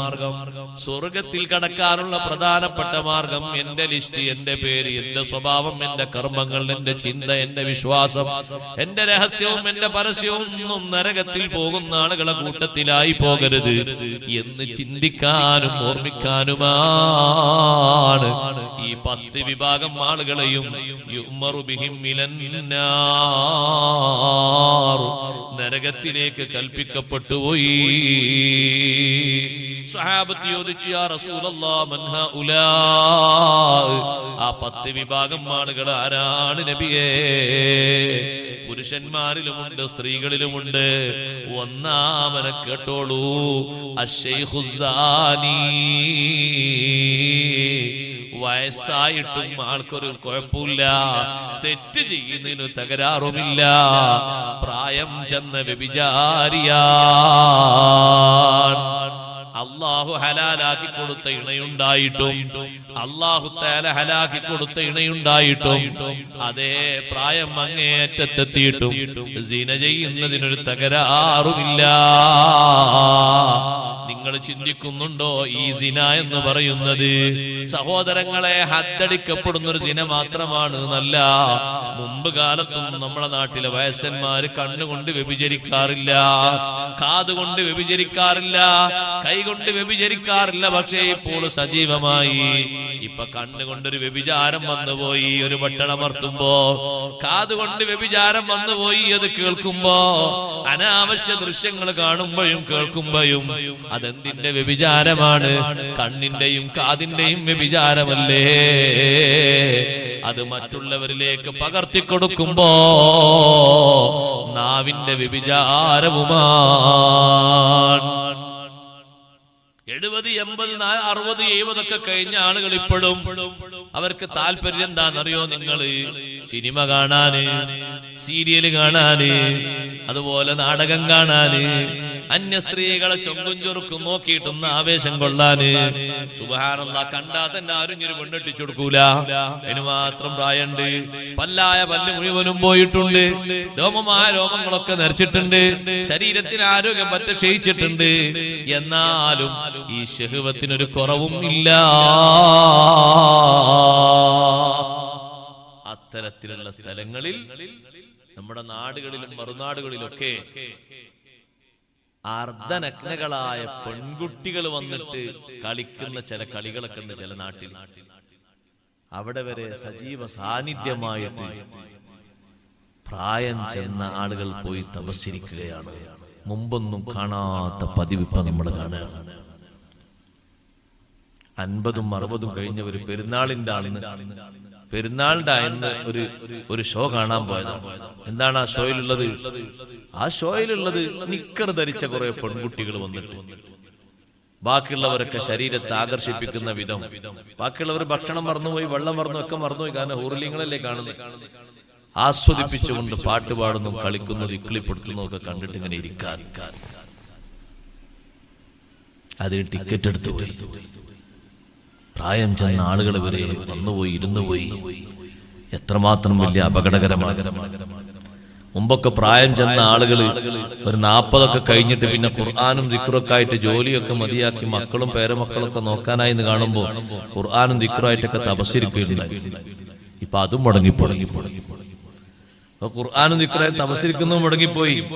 അങ്ങനെ അന്തർദേശീയ വാർത്തകളും കാണാൻ നല്ല കണ്ണഞ്ചിപ്പിക്കുന്ന രൂപങ്ങളൊക്കെ ഉണ്ടാകുമ്പോ ഇത്രയും കാലം സുഖിക്കാൻ ഏതായാലും കഴിഞ്ഞില്ല, ഇപ്പോഴെങ്കിലും ഒന്ന് സുഖിക്കുക, ഇപ്പോഴെങ്കിലും ഒന്ന് ഉല്ലസിക്കുക. താല്പര്യം അങ്ങനെ വർഷത്തിലൊരിക്കൽ പല ആളുകളും കൂത്താടുന്ന ഒരു ദിവസമായിട്ട് വർഷം അവസാനിച്ച് പുതുരാത്രി, പുതുവർഷം തുടങ്ങുന്നതിന്റെ രാത്രി ആറാടാൻ വേണ്ടി ഉല്ലസിക്കാൻ വേണ്ടി ഓരോ ബീച്ചുകളിലും മറ്റൊക്കെ എത്തുമ്പോ അവിടേക്കുമതാ മുസ്ലിം സഹോദരീ സഹോദരന്മാർ 40 കഴിഞ്ഞ ആളുകൾ, 50 കഴിഞ്ഞ ആളുകൾ സജീവമായി തള്ളിക്കയറിപ്പോയി. ഞാൻ വെറുതെ ഒരു ആരോപണം പറഞ്ഞു എന്ന് നിങ്ങൾ പറയരുത്. അന്ന് ഞാൻ സഞ്ചരിച്ചിരുന്നത് ഈ ഭാഗത്തുകൂടെയാണ്. ഞാൻ വല്ലാതെ ബുദ്ധിമുട്ടായി പോയി. സുബ്ഹാനല്ലാഹ്, എല്ലാ നാട്ടിലും ഇതേ കോലം തന്നെയാണ് എന്ന് ചിന്തിച്ചു പോയി. തിരിച്ചു പോകുമ്പോ 12 മണി, 1 മണിക്കും 2 മണിക്കും ഈ അവസ്ഥ മാറിയിട്ടില്ല. ആരെല്ലാം ഉണ്ട് സഹോദരങ്ങളെ ആ കൂട്ടത്തില്? എന്തൊക്കെയാണ് കാണാൻ വന്നിരിക്കുന്നത്? അഷ്റഫുൽ ഖൽഖ് മുഹമ്മദുർ റസൂലുള്ളാഹി സ്വല്ലല്ലാഹു അലൈഹി വസല്ലം തങ്ങളുടെ ജീവിതത്തിൽ കുട്ടിക്കാലത്ത് കൗമാരപ്രായത്തിന് ആടിനെ മേച്ചുകൊണ്ടിരിക്കുന്ന സമയത്ത് ഒരു തവണ അല്ലെങ്കിൽ 2 തവണ ഉണ്ടായ ഒരു സംഭവമല്ലേ? മക്കയിൽ നടക്കുന്ന രാത്രി കല്യാണത്തിന് സംബന്ധിക്കാൻ വേണ്ടി കൂടെയുള്ള ആളോട് നിങ്ങൾ ആടിനെ നോക്കണം, ഒട്ടകത്തെ നോക്കണമെന്ന് പറഞ്ഞു തങ്ങൾ പോയി. പക്ഷേ ആ സ്ഥലം എത്തുന്നതിന്റെ മുമ്പ്, കല്യാണവേദി എത്തുന്നതിന്റെ മുമ്പ് മരുഭൂമിയിൽ മുത്തുനബി തങ്ങളെ അല്ലാഹു ഉറക്കിക്കിടത്തി. അത് കാണാനോ കേൾക്കാനോ അല്ലാഹു അനുവദിച്ചില്ല. അത് അവിടുത്തെ പരിശുദ്ധിക്ക് ചേർന്നതല്ല. ജീവിതത്തിൽ 1-2 പ്രാവശ്യം അങ്ങനെ തോന്നി, പിന്നെ എനിക്ക് അങ്ങനെ തോന്നിയിട്ടില്ല എന്ന് സയ്യിദുനാ റസൂലുള്ളാഹി. അതെപ്പോഴാ? കൗമാരപ്രായത്തിൽ. ആ വേദിയിലേക്ക് എത്തിയിട്ടൊന്നുമില്ല, അതിന്റെ അടുത്തേക്ക് എത്തിയിട്ടില്ല, ശബ്ദം കേൾക്കുന്നിടത്തില്ല. അതിന് മുമ്പ് തന്നെ അല്ലാഹു തആല ഇറക്കി കിടത്തി പോയി. രാവിലെ ആടിനെ മേക്കുന്ന കൂട്ടുകാരന്റെ അടുത്തേക്ക് ഞങ്ങൾ വന്നപ്പോ മറ്റേ കൂട്ടുകാരൻ ചോദിച്ചു, എങ്ങനെയുണ്ട് പാട്ടൊക്കെ, എങ്ങനെയുണ്ട് നൃത്തമൊക്കെ എങ്ങനെയുണ്ട്? ഇന്നത്തെ പോലെ എന്ന് പറഞ്ഞാൽ ഏകദേശം പിന്നെ സാമ്യപ്പെടുത്താൻ കഴിയും. ഇന്നത്തെ പോലെയുള്ള അല്ലെങ്കിൽ അതിനേക്കാളും ചൊങ്കും ചൊർക്കും കൂട്ടിയിട്ടില്ല ആ നൃത്തങ്ങൾ. തങ്ങൾ പറഞ്ഞു, നൃത്തങ്ങൾ അറിയണമെങ്കിൽ അവിടെ എത്തണ്ടേ? പാട്ടിനെ പറ്റി പറഞ്ഞെങ്കിൽ പാട്ട് കേൾക്കുന്നിടത്തെത്തണ്ടേ? എന്നെ മുമ്പ് തന്നെ അല്ലാഹു തആല എന്നെ ഉറക്കിക്കിടത്തിപ്പോയി. അല്ലാഹ് നൽകിയ ഇസ്മത്താണ്, സംരക്ഷണമാണ്. കേൾക്കാൻ പാടില്ലാത്തതുകൊണ്ടല്ലേ ആ കാവൽ നൽകിയത്? കാണാൻ പറ്റാത്തതുകൊണ്ടല്ലേ ആ കാവൽ നൽകിയത്? സഹോദരങ്ങളെ, ഒന്നാമതായി എണ്ണിയത് ശൈഖുസ്സാനി, പ്രായമുള്ള ഉമ്മമാരെ, സഹോദരങ്ങളെ. 40 വർഷം കഴിഞ്ഞപ്പോ, 40ാമത്തെ വയസ്സെത്തിയപ്പോ വലിയ പണ്ഡിതനായ ഇമാം ജലാലുദ്ദീൻ സുയൂത്തി റഹ്മത്തുള്ളാഹി അലൈഹി പേടിച്ച് കരഞ്ഞുപോയി. എനിക്ക് 40 വയസ്സെത്തിയല്ലോ അല്ലാഹ്, എന്റെ എല്ലാ ജീവിതത്തിലെയും നല്ലൊരു സമയം എനിക്ക് നീ തന്നല്ലോ അല്ലാഹ്. തസ്നീഫ് നിർത്തിപ്പോയി, തദ്രീസ് നിർത്തിപ്പോയി. ഒരു ശിഷ്യനെയും കൂട്ടിയിട്ട് മഹാനവർകൾ വീട്ടിലെ ഒരു മുറിയിലേക്ക് അങ്ങ് കടന്നിട്ട് പുറത്ത് ശിഷ്യനെ നിർത്തി. അത്യാവശ്യത്തിന് ആളുകൾ വന്നാൽ മാത്രം ഒന്ന് വിവരം തരണം, ഇബാദത്തിലാണ്. എന്റെ റബ്ബ് എനിക്ക് 40 വർഷം ഈ ദുനിയാവിൽ തന്നു. ഞാൻ ഈ ദുനിയാവിൽ ഒരുപാട് വിഷയങ്ങൾക്ക് വേണ്ടി ഞാൻ പ്രവർത്തിച്ചു, അധ്വാനിച്ചു. ആഖിറത്തിലേക്ക് വേണ്ടിയുള്ള അധ്വാനങ്ങളാണ് നടത്തിയത്. ഇമാം സുയൂത്തി റളിയല്ലാഹു അൻഹുവിന്റെ ഗ്രന്ഥങ്ങൾ എത്രമാത്രം വലുതാണ്. ഇന്നും മുതഅല്ലിമീങ്ങളും ആലിമീങ്ങളും ഓതിയിട്ട് അതിന്റെ ഇൽമ അവർ ശേഖരിക്കുന്നുണ്ട്, ഓതിക്കൊടുക്കുന്നുണ്ട്. അത്രയും വലിയ ഗ്രന്ഥങ്ങളൊക്കെ രചിച്ച മഹാൻ 40 വയസ്സായപ്പോ പേടിച്ചുപോയി. അതുകൊണ്ടല്ലേ 40 കഴിഞ്ഞ ആളുകൾക്കും ഒരു പ്രാർത്ഥന അല്ലാഹ് പ്രത്യേകം പഠിപ്പിച്ചത്. ആ പ്രാർത്ഥന നിർവഹിച്ച നബിയല്ലേ നബിയുല്ലാഹി സുലൈമാൻ അലൈഹിസ്സലാം. സുലൈമാൻ നബി അലൈഹിസ്സലാമിന് എത്രമാത്രം വലിയ അധികാരവും ബഹുമാനവും അല്ലാഹു നൽകിയിരുന്നു. സുലൈമാൻ നബി അലൈഹിസ്സലാം ആ അധികാരവും ബഹുമാനവും ഒക്കെ സ്വീകരിച്ച് മുന്നോട്ട് പോകുമ്പോൾ അല്ലാഹുവിനോട് ദുആർക്കുകയാണ്, റബ്ബി ഔസിഇനി അൻ അഷ്കുറ നിഅമതക അല്ലതി അൻഅംത അലയ്യ വഅലാ വാലിദയ്യ വഅദ്ഖിൽനി ബിറഹ്മതിക ഫീ ഇബാദിക സ്സാലിഹീൻ. അല്ലാഹുവേ, ഉറുമ്പിന്റെ സംസാരം കേൾക്കാൻ, ഉറുമ്പുകളോട് പറയുന്നത് കേൾക്കാൻ നീ എനിക്ക് കഴിവ് തന്നല്ലോ അല്ലാഹ്. പക്ഷികളുടെ വർത്തമാനം കേൾക്കാനുള്ള കഴിവ് തന്നല്ലോ അല്ലാഹ്. പിശാചുക്കളെ കൊണ്ട് പണിയെടുപ്പിക്കാനുള്ള കഴിവ് തന്നല്ലോ അല്ലാഹ്. ജിന്നുകളെ നിയന്ത്രിക്കാനും കെട്ടിയിടാനുമുള്ള കഴിവ് തന്നല്ലോ അല്ലാഹ്. ഈ ഉറുമ്പിന്റെ സംസാരം കേട്ടിട്ട് മഹാനവറുകൾ ചിരിച്ചു. ചിരിച്ച ഉടനെ തന്നെ പറയുന്നത് ഫതബസ്സമ ളാഹികൻ മിൻ ഖൗലിഹാ വഖാല റബ്ബി ഔസിഇനി അൻ അഷ്കുറ നിഅമതക അല്ലതി അൻഅംത അലയ്യ വഅലാ വാലിദയ്യ വഅദ്ഖിൽനി ബിറഹ്മതിക ഫീ ഇബാദിക സ്സാലിഹീൻ. പടച്ചവനെ, ഇതൊക്കെ എനിക്ക് തന്നെങ്കിലും, ഈ കഴിവുകളൊക്കെ എനിക്ക് നീ തന്നെങ്കിലും ഇതുകൊണ്ടൊന്നും മതിയാക്കരുത് അല്ലാഹ്. നിന്റെ മാർഗത്തിൽ ഇബാദത്ത് ചെയ്യാൻ എനിക്ക് ഇനിയും നീ തൗഫീഖ് തരണം. നമ്മളോടും പഠിപ്പിച്ചു അങ്ങനെ ദുആ നടത്താൻ. റബ്ബി ഔസിനി അൻ അഷ്കുറ നിഅമതക അല്ലതി അൻഅംത അലയ്യ വഅലാ വാലിദയ്യ വഅൻ അഅമല സാലിഹൻ തർളാഹ് വഅസ്ലിഹ് ലീ ഫീ ദുർരിയതി ഇന്നി തുബ്തു ഇലൈക വഇന്നി മിനൽ മുസ്ലിമീൻ. സുലൈമാൻ നബി അലൈഹിസ്സലാം ഉദാഹരണം നോക്കി. ഉറുമ്പിന്റെ സംസാരം കേട്ടിട്ട് മഹാനവറുകൾക്ക് വലിയ സന്തോഷം വന്നു. ഉടനെ അള്ളാഹു ഉറുമ്പിനാണ്, പടച്ചോനെ, ഉറുമ്പിന്റെ സംസാരം കേൾക്കാൻ നീയാണ് കഴിവന്നത്. എന്റെ കൂട്ടത്തിലുള്ള ആൾക്കാരൊന്നും ഉറുമ്പിന്റെ സംസാരം കേട്ടിട്ടില്ല, എനിക്ക് നീ ഇതിന് കഴിവ് തന്നു. ആ ഉറുമ്പ് സംസാരിക്കുന്ന കേട്ട് പുഞ്ചിരിച്ചുകൊണ്ട് മഹാനവറുകൾ പറഞ്ഞു, റബ്ബി ഔസിഇനി അൻ അഷ്കുറ നിഅമതക അല്ലതി അൻഅംത അലയ്യ വഅലാ വാലിദയ്യ. എനിക്കും എന്റെ മാതാപിതാക്കൾക്കും നീ ധാരാളം അനുഗ്രഹങ്ങൾ തന്നുപോയി. അതിന് നിനക്ക് ശുക്ർ ചെയ്യാൻ എന്നെ നീ തോന്നിപ്പിക്കണം. എനിക്ക് നീ തൗഫീഖ് തരണം, എനിക്ക് നീ സന്ദർഭങ്ങൾ തരണം. വഅൻ അഅമല സാലിഹൻ തർളാഹ്. നീ തൃപ്തിപ്പെടുന്ന സുകൃതങ്ങൾ ചെയ്യാനും എനിക്ക് നീ തൗഫീഖ് തരണം. വഅദ്ഖിൽനി ബിറഹ്മതിക ഫീ ഇബാദിക സ്വാലിഹീൻ. നിന്റെ റഹ്മത്ത് കൊണ്ട് നിന്റെ നല്ല അടിമകളിൽ എന്നെ നീ ചേർത്തി തരണം. 40 കഴിയുമ്പോ അവരൊക്കെ അങ്ങനെ ചിന്തിച്ചു പോയി. ഒരുപാട് മഹാന്മാർ ഇബാദത്തിന്റെ മേഖലയിലേക്ക് കടന്നുപോയി. നമ്മൾ കൂടുതൽ കൂടുതൽ കൂടുതൽ പ്രായം കൂടുന്നതിനനുസരിച്ച് നമ്മൾ കൂടുതൽ സജീവത വരുത്തണം. അങ്ങനെയാ വേണ്ട. കൂടുതൽ മോശാകല്ലേ വേണ്ട, നന്നാകണം. രണ്ടാമത്തെ വിഭാഗം വൽ ഇമാമുൽ ജായിറൂ. അക്രമിയായ ഭരണാധിപനാണ്. ഭരിക്കുന്ന ആളുകളോടൊക്കെ പറയട്ടെ, ഭരിക്കുന്നത് മഹല്ലാണെങ്കിലും, ഭരിക്കുന്നത് വാർഡാണെങ്കിലും, ഭരിക്കുന്നത് പഞ്ചായത്താണെങ്കിലും അക്രമം ചെയ്തുകൂടാ, അനീതി ചെയ്തുകൂടാ. അക്രമം ചെയ്യുന്ന നേതാവ്, അക്രമം ചെയ്യുന്ന തലവൻ, ആ തലവനെയും അല്ലാഹു കൊണ്ടുപോകാൻ പറയുന്നത് നരകത്തിലേക്കാണ്. റബ്ബ് സുബ്ഹാനഹു വ തആല പറയുന്നത്, ചെറിയൊരു അധികാരം ചുരുങ്ങിയ കാലം അവന്റെ കയ്യിൽ കൊടുത്തപ്പോഴേക്ക് നിരപരാധികളെ പീഡിപ്പിച്ചു പോയി. അവകാശങ്ങൾ പലരുടേതും ധ്വംസിച്ചു പോയി. പലർക്കും കിട്ടേണ്ട നീതി അനീതിയായി മാറിപ്പോയി. പലർക്കും കിട്ടേണ്ട സ്ഥാനമാനങ്ങൾ ഹനിക്കപ്പെട്ടുപോയി. ഈ നിലക്ക് പ്രവർത്തിച്ച ഭരണാധികാരിയാണ് ഇയാള്. എനിക്കല്ലേ അയാളെ മേലെ അധികാരമുള്ളത്? ലോകത്തിന്റെ മൊത്തവും അധികാരം എന്റെ കയ്യിലല്ലേ? ഞാൻ ഒരാൾക്കും അക്രമം ചെയ്തിട്ടില്ലല്ലോ. അള്ളാഹു ഒരാളോടും അനീതി ചെയ്യുകയില്ലല്ലോ. ഒരാൾക്കും അക്രമം ചെയ്യൂലല്ലോ. ചെറിയൊരു അധികാരം കൊടുത്തപ്പോഴേക്ക് ഈ രൂപത്തിൽ അക്രമം ചെയ്തെങ്കിൽ അവനെ നരകത്തിലേക്ക് കൊണ്ടുപോകൂ. അധികാരം കിട്ടിയിട്ടല്ലേ അവനത് ചെയ്തത്, ചെറിയൊരു അധികാരം കിട്ടിയിട്ടല്ലേ അവനത് ചെയ്തത്.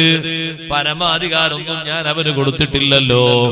അക്രമം ചെയ്യുന്ന ഭരണാധികാരി ഒന്ന് പറയട്ടെ, അക്രമം ചെയ്യുന്ന തലവനാകുന്ന ഉപ്പയാകരുത്, അക്രമം ചെയ്യുന്ന ഉമ്മയാകരുത്, നീതിയോടെ വർത്തിക്കുന്ന ഉമ്മയും ബാപ്പയുമാകണം. നമ്മളും ഇമാമുകളാണ് സഹോദരങ്ങളെ. നമ്മളെ മക്കൾക്ക് നമ്മൾ ഇമാമുകളാണ്, നമ്മളുടെ പേരമക്കൾക്ക് നമ്മൾ ഇമാമുകളാണ്. നമ്മൾ നിസ്കരിക്കാതെ അവരോട് നിസ്കരിക്കാൻ പറയുന്നത് അനീതിയാണ്, അക്രമമാണ്. നമ്മൾ നോമ്പ് നോൽക്കാതെ അവരോട് നോമ്പ് നോൽക്കാൻ പറയുന്നത് അനീതിയാണ്, അക്രമമാണ്. അക്രമം അവരോട് കാണിച്ചുകൂടാ. നമ്മൾ ഓതണില്ല, നമ്മൾ പഠിക്കണില്ല, അവരോട് ഓതാനും പറയാം, പഠിക്കാനും പറയാ. പിന്നെ മക്കളും പേരക്കുട്ടികളൊക്കെ ആയതുകൊണ്ട് ആ പ്രായത്തിലായതുകൊണ്ട് അവർ അനുസരിക്കുന്നുള്ളതാണ് പിന്നെ നമ്മളെ മനസ്സിലുള്ള ഒരു ചിന്ത. കുറച്ചുകൂടി വലുതാകുമ്പോ അവരും സ്വാഭാവികമായിട്ട് ചോദിക്കും, എന്നാ വാപ്പക്കും ഈ പണിയൊക്കെ എടുത്തൂടെ, ഉമ്മാക്കും ഈ പണിയൊക്കെ ചെയ്തൂടെ, ഖുർആനോത് ഞങ്ങൾക്ക് മാത്രമുള്ളതാ, നിസ്കാരം ഞങ്ങൾക്ക് മാത്രമുള്ളതാ, ബാക്കിയുള്ള കാര്യങ്ങളൊക്കെ ഞങ്ങൾക്ക് മാത്രമല്ല അവർക്കും ചെയ്തൂടെ. അപ്പൊ പിന്നെ നമ്മൾ കൽപ്പന നിർത്തും. ഇനി കൽപ്പിക്കേണ്ട പരിധി കഴിഞ്ഞു, കാരണം തിരിച്ചു ചോദ്യം വരാൻ തുടങ്ങി. ഇനി ആളോട് കൽപ്പിക്കണ്ടെന്ന് വെക്കാം. അവരോടും അക്രമം ചെയ്യാൻ പാടില്ല, അനീതി പഠിപ്പിക്കാൻ പാടില്ല. നീതിയും ധർമ്മവുമാണ് അവർക്കും പകർത്തി കൊടുക്കേണ്ടത്.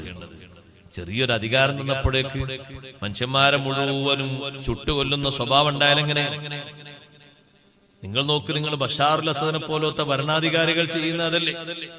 ദുനിയാവിനെ മോഹിച്ചുകൊണ്ട് പാവപ്പെട്ട ആളുകളെ ശരീരത്തിലേക്ക് നിറവൊഴുക്കുക, കൊന്നുകളയുക പലരെയും, എന്നിട്ട് വീണ്ടും അധികാര കസേരയിൽ ഇരുന്നിട്ട് ഇങ്ങനെ വിരാജിക്കുക. എത്ര അധികാരികളുടെ ലോകത്തെങ്ങനെ?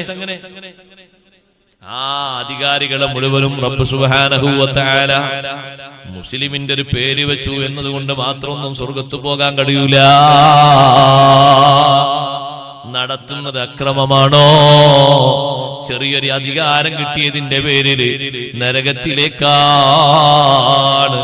മൂന്നാമതായി പറയുന്നു, വമുദ്മിനുൽ ഖംരി, ഖംർ ഉപയോഗിക്കുന്ന മനുഷ്യനും മദ്യപാനിയും മസ്താകുന്ന ലഹരി ഉപയോഗിക്കുന്നവരും നരകത്തിലേക്ക് കൽപ്പിക്കപ്പെടുന്നവരാണ്. ഖംർ എന്ന് പറഞ്ഞാൽ കള്ള് എന്ന അർത്ഥത്തിൽ മാത്രമല്ല, കുല്ലു മുസ്കിരിൻ ഖംറുൻ എന്നാണ് നബി സല്ലല്ലാഹു അലൈഹി വസല്ലം പഠിപ്പിച്ചത്. മസ്താക്കുന്ന തരത്തിൽ ഉപയോഗിക്കുന്ന ലഹരി വസ്തുക്കളൊക്കെ അതിന്റെ ഒക്കെ പേര് ഖംർ എന്നാണ്. മാ ഖമറൽ അഖ്ൽ, ബുദ്ധിയെ മരവിപ്പിക്കുന്നത്. അതിന് ഒരു പുക ശ്വസിച്ചിട്ടാണെങ്കിലും ശരി, ഞരമ്പിലൂടെ ഇഞ്ചക്ഷൻ ചെയ്തിട്ടാണെങ്കിലും ശരി, വേറെ എന്തെങ്കിലും നീര് മാത്രം വായിലേക്ക് അകത്തേക്ക് പ്രവേശിപ്പിച്ചുകൊണ്ട് അങ്ങനെ ഉപയോഗിച്ചിട്ടാണെങ്കിലും ശരി, മയക്ക് വസ്തുക്കളൊന്നും ഉപയോഗിക്കരുത്. ചിലര് വിചാരിക്കുന്നത് പാൻ വസ്തുക്കൾക്കൊന്നും കുഴപ്പമില്ല, ഡിഗ്രി കൂടിയതിന് മാത്രമേ കുഴപ്പമുള്ളൂ. വലുതിനും ചെറുതിനൊക്കെ സംഗതി ഒരേ രൂപ. ചില ആൾക്കാരങ്ങനെ മനസ്സിലാക്കിയത്. ഒരൗൺസ് ഒക്കെ കുടിക്കുക, അതിന് കുഴപ്പമില്ല. രണ്ടും മൂന്നൊക്കെ വർദ്ധിക്കുമ്പോഴേ, ഒന്നിങ്ങനെ ആടുന്ന സമയത്ത് മൂന്നാം കാലം ഉപയോഗിക്കേണ്ടി വരുമ്പോഴേ പ്രശ്നമുള്ളൂ. അല്ല, ചെറുതും വലുതും ഒക്കെ അങ്ങനെ തന്നെ. മസ്താക്കുന്ന രൂപവും ഭാവവും ഷെയ്നും ഉള്ളതാണോ നേരത്തെ തന്നെ അത് കുറച്ച് ഉപയോഗിച്ചാലും നിയമം തന്നെ, കൂടുതൽ ഉപയോഗിച്ചാലും നിയമം തന്നെ. അങ്ങനെയുണ്ട്. ഒരു മുറുക്കം കിട്ടാൻ, ഒരു ഫിറ്റിങ്സിന് വേണ്ടി, ഒരു ബെനിഫിറ്റ് ശരീരത്തിലൊക്കെ ഒന്നൊന്ന് അതിനു വേണ്ടി ഒരു ഔൺസ് മാത്രം അങ്ങനെ ഒന്ന് മുറുക്കി റെഡിയാക്കാൻ പറ്റൂല. നിങ്ങളെ ജോലിക്ക് കനം കൂട്ടാൻ വേണ്ടി പറ്റൂല. 150, 250, 350, 600, 700 ആളുകൾക്കൊക്കെ ഭക്ഷണം പെട്ടെന്ന് റെഡിയാക്കുന്ന ഒരു പാചകക്കാരനാണ്. അയാൾക്ക് ഭക്ഷണം വേണ്ടോ? അയാൾക്ക് ഭക്ഷണം വേണ്ട. അയാൾക്ക് വെള്ളം വേണോ? വെള്ളം വേണ്ട. പിന്നെയോ അയാളെ നാവിലും നാവിന്റെ അടിയിലും ഒരു വസ്തു ഉണ്ട്. ആ വസ്തു നമ്മൾ കൊടുത്ത പൈസക്ക് അയാൾ വാങ്ങി സഹായത്തിന് വെച്ചിട്ടുണ്ട്. അത് ഉപയോഗിച്ചുകൊണ്ട് പെട്ടെന്ന് പണിയെടുക്കുകയാണ്. 10 ആളുകൾ അരിയുന്ന ഉള്ളിയൊക്കെ ഒറ്റയടിക്ക് മൂപ്പരങ്ങ് അരിഞ്ഞ് റെഡിയാക്കി തീർക്കും. സുബ്ഹാനല്ലാഹ്, എത്ര സ്പീഡുള്ള പണിക്കാരനാണ്. സഹോദരങ്ങളെ, വിളിച്ചുപോയി ആളെ മാനക്കേടിലാക്കണ്ട. മദ്യപാനെ സഹായിക്കുന്നതും അവന് വേണ്ടി കാശ് കൊടുക്കുന്നതും അവനെ ബഹുമാനിക്കുന്നതും അവൻ ഒത്താശ ചെയ്തു കൊടുക്കുന്നതും ശപിക്കപ്പെട്ട കാര്യങ്ങൾ തന്നെയാണ്. അങ്ങനെയുള്ള ആളുകളെ സൽക്കരിക്കാൻ പാടില്ല. അവരാ രൂപത്തിൽ സ്വീകരിക്കാനോ വിളിച്ചു വരുത്താനോ നന്നാക്കാനോ ഉപജീവന മാർഗം കൊടുക്കാനോ നിർദ്ദേശിക്കപ്പെട്ടിട്ടില്ല. അവരെ ഉപദേശിച്ച് നന്നാക്കാണ് വേണ്ടത്, അല്ലെങ്കിൽ അതിന്റെ ഹോസ്പിറ്റലിൽ കൊണ്ടുപോയി ചികിത്സിക്കാണ് വേണ്ടത്. ഒരു ചെറിയ ഒരു ഔൺസ് മദ്യപാനം നടത്തിയതിന്റെ പേരിൽ കലിമ ചൊല്ലാൻ കഴിഞ്ഞില്ലല്ലോ. ഫുളൈൽ ബിൻ ഇയാദ് റളിയല്ലാഹു അൻഹുവിന്റെ ശിഷ്യനും എത്ര വലിയ പണ്ഡിതനാണ് ആ ശിഷ്യനെന്നറിയുമോ സഹോദരങ്ങളെ? ഫുളൈൽ ബിൻ ഇയാദ് റളിയല്ലാഹു അൻഹുവിന്റെ ശിഷ്യന് നല്ല പാണ്ഡിത്യമുള്ളൊരു പണ്ഡിതനാണ്. മരിക്കാൻ കിടക്കുന്ന സമയത്ത് ഉസ്താദായ ഫുളൈൽ ബിൻ ഇയാദ് റളിയല്ലാഹു അൻഹു വലിയാണ്, ഔലിയാക്കളിൽപ്പെട്ട മഹാനാണ്. ആ മഹാനുഭാവനല്ലേ തൊട്ടു ചാരനിന്ന് ചൊല്ലിക്കൊടുക്കുന്നത്, മോനെ പറയൂ ലാ ഇലാഹ ഇല്ലല്ലാഹ്. ശിഷ്യനായ പണ്ഡിതനോട് കലിമ ചൊല്ലാൻ പറയുമ്പോ കുട്ടി പറയുന്നു ലാ ഖൂലു, ഞാനത് പറയൂല. ഇന്നി ബരീഉം മിനൽ ഇസ്ലാം, ഞാൻ ഇസ്ലാമിൽ നിന്ന് രാജിവെച്ച ആളാണ്, ഇസ്ലാമിൽ നിന്ന് ഞാൻ ഒഴിവാണ്. ഇതും പറഞ്ഞിട്ടാണ് ആ പണ്ഡിതനായ ശിഷ്യൻ മരണപ്പെട്ടു പോയത്. നമ്മളെ കഥ എന്താണ് നമ്മൾ ആലോചിക്കണം. ഈ ഫുളൈൽ ബിൻ ഇയാദ് എന്ന് പറയുന്ന വലിയന്റെ അടുത്ത് കിതാബ് ഓതി പഠിച്ച മുത്തല്ലിമായ പണ്ഡിതനായ ഒരു ശിഷ്യനെ പറ്റിയാണ് ഈ പറയുന്നത്. നമുക്ക് ദർസ് നടത്തി തരുന്ന ഉസ്താദുമാർ ഔലിയാക്കൾ പ്രധാനികളായ ആളുകൾ ആരെങ്കിലും ആണോ? ഫുളൈൽ ബിൻ ഇയാദ് റളിയല്ലാഹു അൻഹു പോലത്തെ തലയെടുപ്പുള്ള മഹാന്മാരാണോ? അകവും പുറവും നോക്കി നന്നാക്കാൻ കഴിവുള്ളവരാണോ? അത്ര കഴിവുള്ള മഹാനെ മുന്നിൽ വെച്ചിട്ടൊരു ശിഷ്യൻ ഇങ്ങനെ മരിക്കുമ്പോ കലിമ ചൊല്ലിക്കൊടുത്തിട്ട് ചൊല്ലുന്നില്ല, ഞാൻ അങ്ങനെ പറയൂല, ഞാൻ ഇസ്ലാമിൽ നിന്ന് രാജിയാണ്. വല്ലാത്ത സങ്കടത്തിലാണ് ഫുളൈൽ ബിൻ ഇയാദ് തങ്ങൾ ആ ജനാസ സംസ്കരണം കഴിഞ്ഞ് വീട്ടിലേക്ക് പോയത്. 40 ദിവസം മഹാനവറുകൾ ആ വിഷയത്തിൽ വല്ലാതെ സങ്കടപ്പെട്ടു പോയി. ജമാഅത്തിന് വരിക പോകാന്നല്ലാതെ വേറെ ഒരു സംഗതിക്കും മഹാനവറുകൾക്ക് പുറത്തിറങ്ങാൻ തോന്നുന്നില്ല. മഹാനവറുകളുടെ അടുത്ത് കിതാബ് ഓതി പഠിച്ച് മുത്തല്ലിമീങ്ങളൊക്കെ വന്നാൽ പെട്ടെന്ന് സംശയത്തിന് മറുപടി കൊടുക്കാൻ നല്ല കഴിവും പാണ്ഡിത്യവും ഉള്ള ഒരു ശിഷ്യൻ. നമ്മൾ ആലോചിക്കണം, നമ്മളെപ്പോലെയുള്ള മുത്തല്ലിമീങ്ങളെ പറ്റിയല്ല പറഞ്ഞത്, പ്രാഗൽഭ്യമുള്ള ഒരു പണ്ഡിതനെ പറ്റിയാണ് ഈ പറയുന്നത്. അവിടെയാ നമ്മൾ ഈമാനെ പറ്റി ആലോചിക്കേണ്ടത്. അല്ലാഹു നമ്മളെ ഈമാൻ സലാമത്താക്കട്ടെ, അല്ലാഹു നമ്മളെ ഈമാൻ രക്ഷപ്പെടുത്തി തരട്ടെ. ഫുളൈൽ ബിൻ ഇയാദ് തങ്ങൾ 40 ദിവസം കഴിഞ്ഞിട്ട് ഈ ശിഷ്യനെ കണ്ടു എന്ന് ചരിത്രത്തിൽ പറയുന്നു. സ്വപ്നത്തിൽ കണ്ടു. കണ്ടത് എങ്ങനെയാണ്? നരകത്തിലേക്ക് വലിച്ചു കൊണ്ടുപോകുന്ന രൂപ കണ്ടത്. നരകത്തിലേക്ക് അങ്ങനെ വലിച്ചു കൊണ്ടുപോകുമ്പോ ഉസ്താദ് ചോദിച്ചു, യാ മിസ്കീൻ വൈഹക യാ മിസ്കീൻ ബിമ നുസിഅത മിൻകൽ മഅരിഫ, സാധുവായ മനുഷ്യ, വലിയ അറിവല്ല നിനക്ക് തന്നിരുന്നില്ലേ? ആ അറിവ് മുഴുവനും നിന്റെ ഹൃദയത്തിൽ നിന്ന് ഊരിയെടുക്കപ്പെട്ടു പോകാനുള്ള കാരണം എന്താണ്? ആത്മജ്ഞാനം ഉണ്ടായിരുന്നല്ലോ നിന്റെ മനസ്സിൽ, അല്ലാഹുവിനെ കുറിച്ചുള്ള ഇൽമുണ്ടായിരുന്നല്ലോ, ആഖിറത്തെ കുറിച്ചുള്ള ബോധ്യമുണ്ടായിരുന്നല്ലോ, കലിമത്തു തൗഹീദിനെ കുറിച്ചുള്ള വിവരമുണ്ടായിരുന്നല്ലോ. ഇതൊക്കെ ഒറ്റയടിക്ക് അങ്ങ് തീർന്നുപോയത് എങ്ങനെയാണ്? നിന്നിൽ നിന്ന് മുഴുവനും അങ്ങ് ഊരിയെടുക്കപ്പെട്ടു പോകാനുള്ള കാരണം എന്താണ്? മഹാനവറുകളോട് ശിഷ്യൻ പറയുന്നു, ബിതലാസതി അശിയാ, 3 കാരണങ്ങളെ കൊണ്ടാണ്. നമ്മൾ ഓരോരുത്തരും ആ കാരണങ്ങളെ വിഷയത്തിൽ പേടിക്കണം. ഓരോരുത്തരും അതിന് നന്നായി ചിന്തിക്കണം. നമ്മളെ ഖൽബിൽ അല്ലാഹു സുബ്ഹാനഹു വ തആല നൽകി തന്ന ഹിദായത്തില്ലേ, ഈമാനില്ലേ, അതിന്റെ വെളിച്ചം കെട്ടുപോകാൻ, അതിന്റെ സൗന്ദര്യം നഷ്ടപ്പെട്ടു പോകാൻ 3 കൂടെ വേണമെന്നില്ല. 3 ഡേഞ്ചർ വിഷയങ്ങൾ തന്നെയാണ്. ഒന്നാമതായി പറയുന്നത്, വർഷത്തിൽ ഒരിക്കൽ മാത്രം, രണ്ടാമത്തെ തവണയില്ല. എന്റെ ശരീരത്തിന്റെ ഉൾഭാഗത്തുള്ളൊരു രഹസ്യ രോഗത്തിന് വേണ്ടി വൈദ്യന്റെ നിർദ്ദേശപ്രകാരം വർഷത്തിൽ ഒരിക്കൽ മാത്രം ഒരു മദ്യപാനം നടത്താറുണ്ടായിരുന്നു. ലഹരി ബാധിക്കുന്ന രൂപത്തിലല്ല, എന്റെ രോഗത്തിന് മരുന്നായി നിർദ്ദേശിക്കപ്പെട്ടത് കൊണ്ട് ആശ്വാസം കിട്ടാന് 1 വർഷത്തിൽ ഒരിക്കൽ മാത്രം ഞാൻ അങ്ങനെ ചെയ്തിരുന്നു. സുബ്ഹാനല്ലാഹ്. ആ നജസായ പാനീയം നാവിലൂടെ തായോട്ടൊഴുകിയപ്പോ കലിമ ചൊല്ലുന്നതിന് പകരം ഇസ്ലാമിൽ നിന്ന് രാജിവെച്ചു പോയില്ലേ? എന്റെ ശബ്ദം ജപിക്കുന്ന മാന്യ മുസ്ലിം സഹോദരങ്ങളെ, സഹോദരിമാരെ, ലഹരി വേണ്ട, മദ്യം വേണ്ട, മയക്ക് വസ്തുക്കളൊന്നും വേണ്ട, ഒരു മയക്ക് പൊടിയും വേണ്ട, ആശ്വാസത്തിന് വേണ്ടിയും വേണ്ട. ഏറ്റവും വലിയ ആശ്വാസം കിട്ടേണ്ട പാരത്രിക ലോകത്ത് ഈമാനില്ലാതെ നമ്മൾ ഒരുമിച്ച് കൂട്ടപ്പെട്ടാൽ പിന്നെന്ത് ആശ്വാസമാണ്? ബാപ്പ വന്ന് കൈപിടിക്കുമോ? ഉമ്മ വന്ന് കൈപിടിക്കുമോ? ഉസ്താദ് വന്ന് രക്ഷപ്പെടുത്തുമോ? സയ്യിദ് വന്ന് നമുക്ക് ദുആ ചെയ്തിട്ട് രക്ഷപ്പെടുത്തുമോ? ഈമാനങ്ങ് തകർന്നു പോയാൽ ഒരാളും നമുക്ക് ശഫാഅത്ത് ചെയ്യൂല. രോഗത്തിന്റെ ചികിത്സക്ക് വേണ്ടി വൈദ്യന്റെ നിർദ്ദേശപ്രകാരം വർഷത്തിൽ 1 തവണ മാത്രം ഉപയോഗിച്ച മദ്യപാനം. പണിക്കൊക്കെ പോകുമ്പോ, ടൂറിനൊക്കെ പോകുമ്പോ, ആഘോഷങ്ങളൊക്കെ വരുമ്പോ, കല്യാണങ്ങളൊക്കെ വരുമ്പോ എത്രയാണ് സഹോദരങ്ങളെ ഒഴുക്കപ്പെട്ടുകൊണ്ടിരിക്കുന്നത്.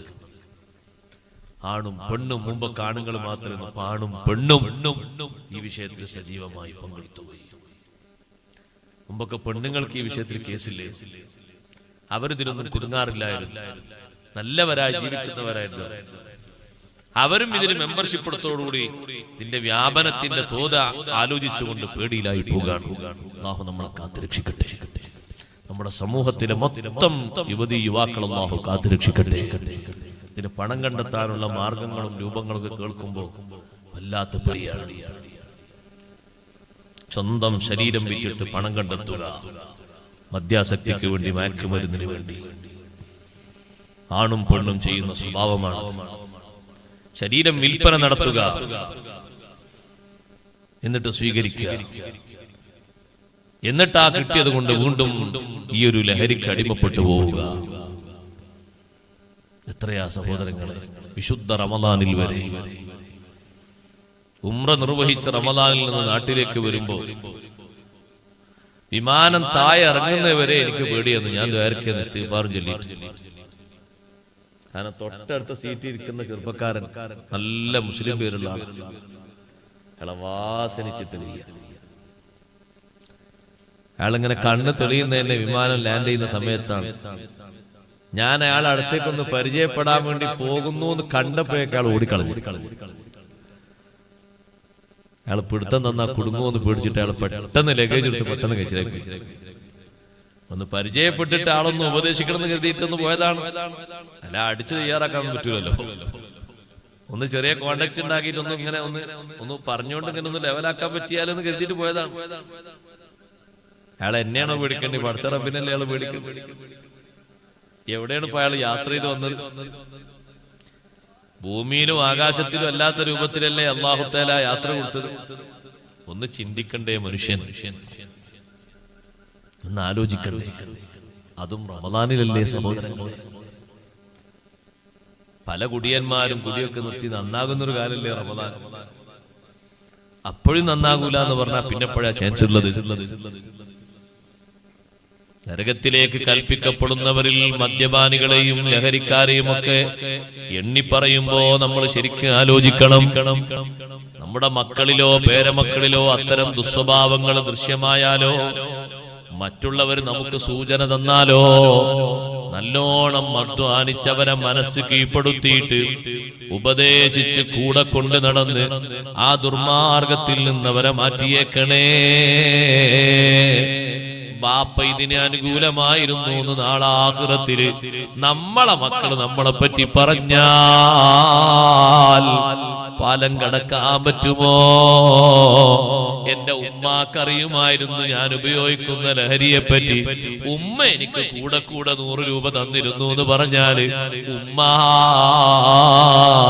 ഇബാദത്തിന്റെ പട്ടികയും കൊണ്ടങ്ങ് നടന്നു നീങ്ങാൻ പറ്റുമോ? ശരിക്കും നമ്മൾ ആലോചിക്കണം, നന്നായി ചിന്തിക്കണം. നമ്മൾ അതിന് കാരണക്കാരായിട്ടും സപ്പോർട്ട് ചെയ്യുന്നവരായിട്ടും മാറിയേക്കരുത്. പലരും അങ്ങനെയുണ്ട്. എന്റെ വാപ്പക്കും എന്റെ ഉമ്മക്കും ഇതൊരു വിഷയമല്ല.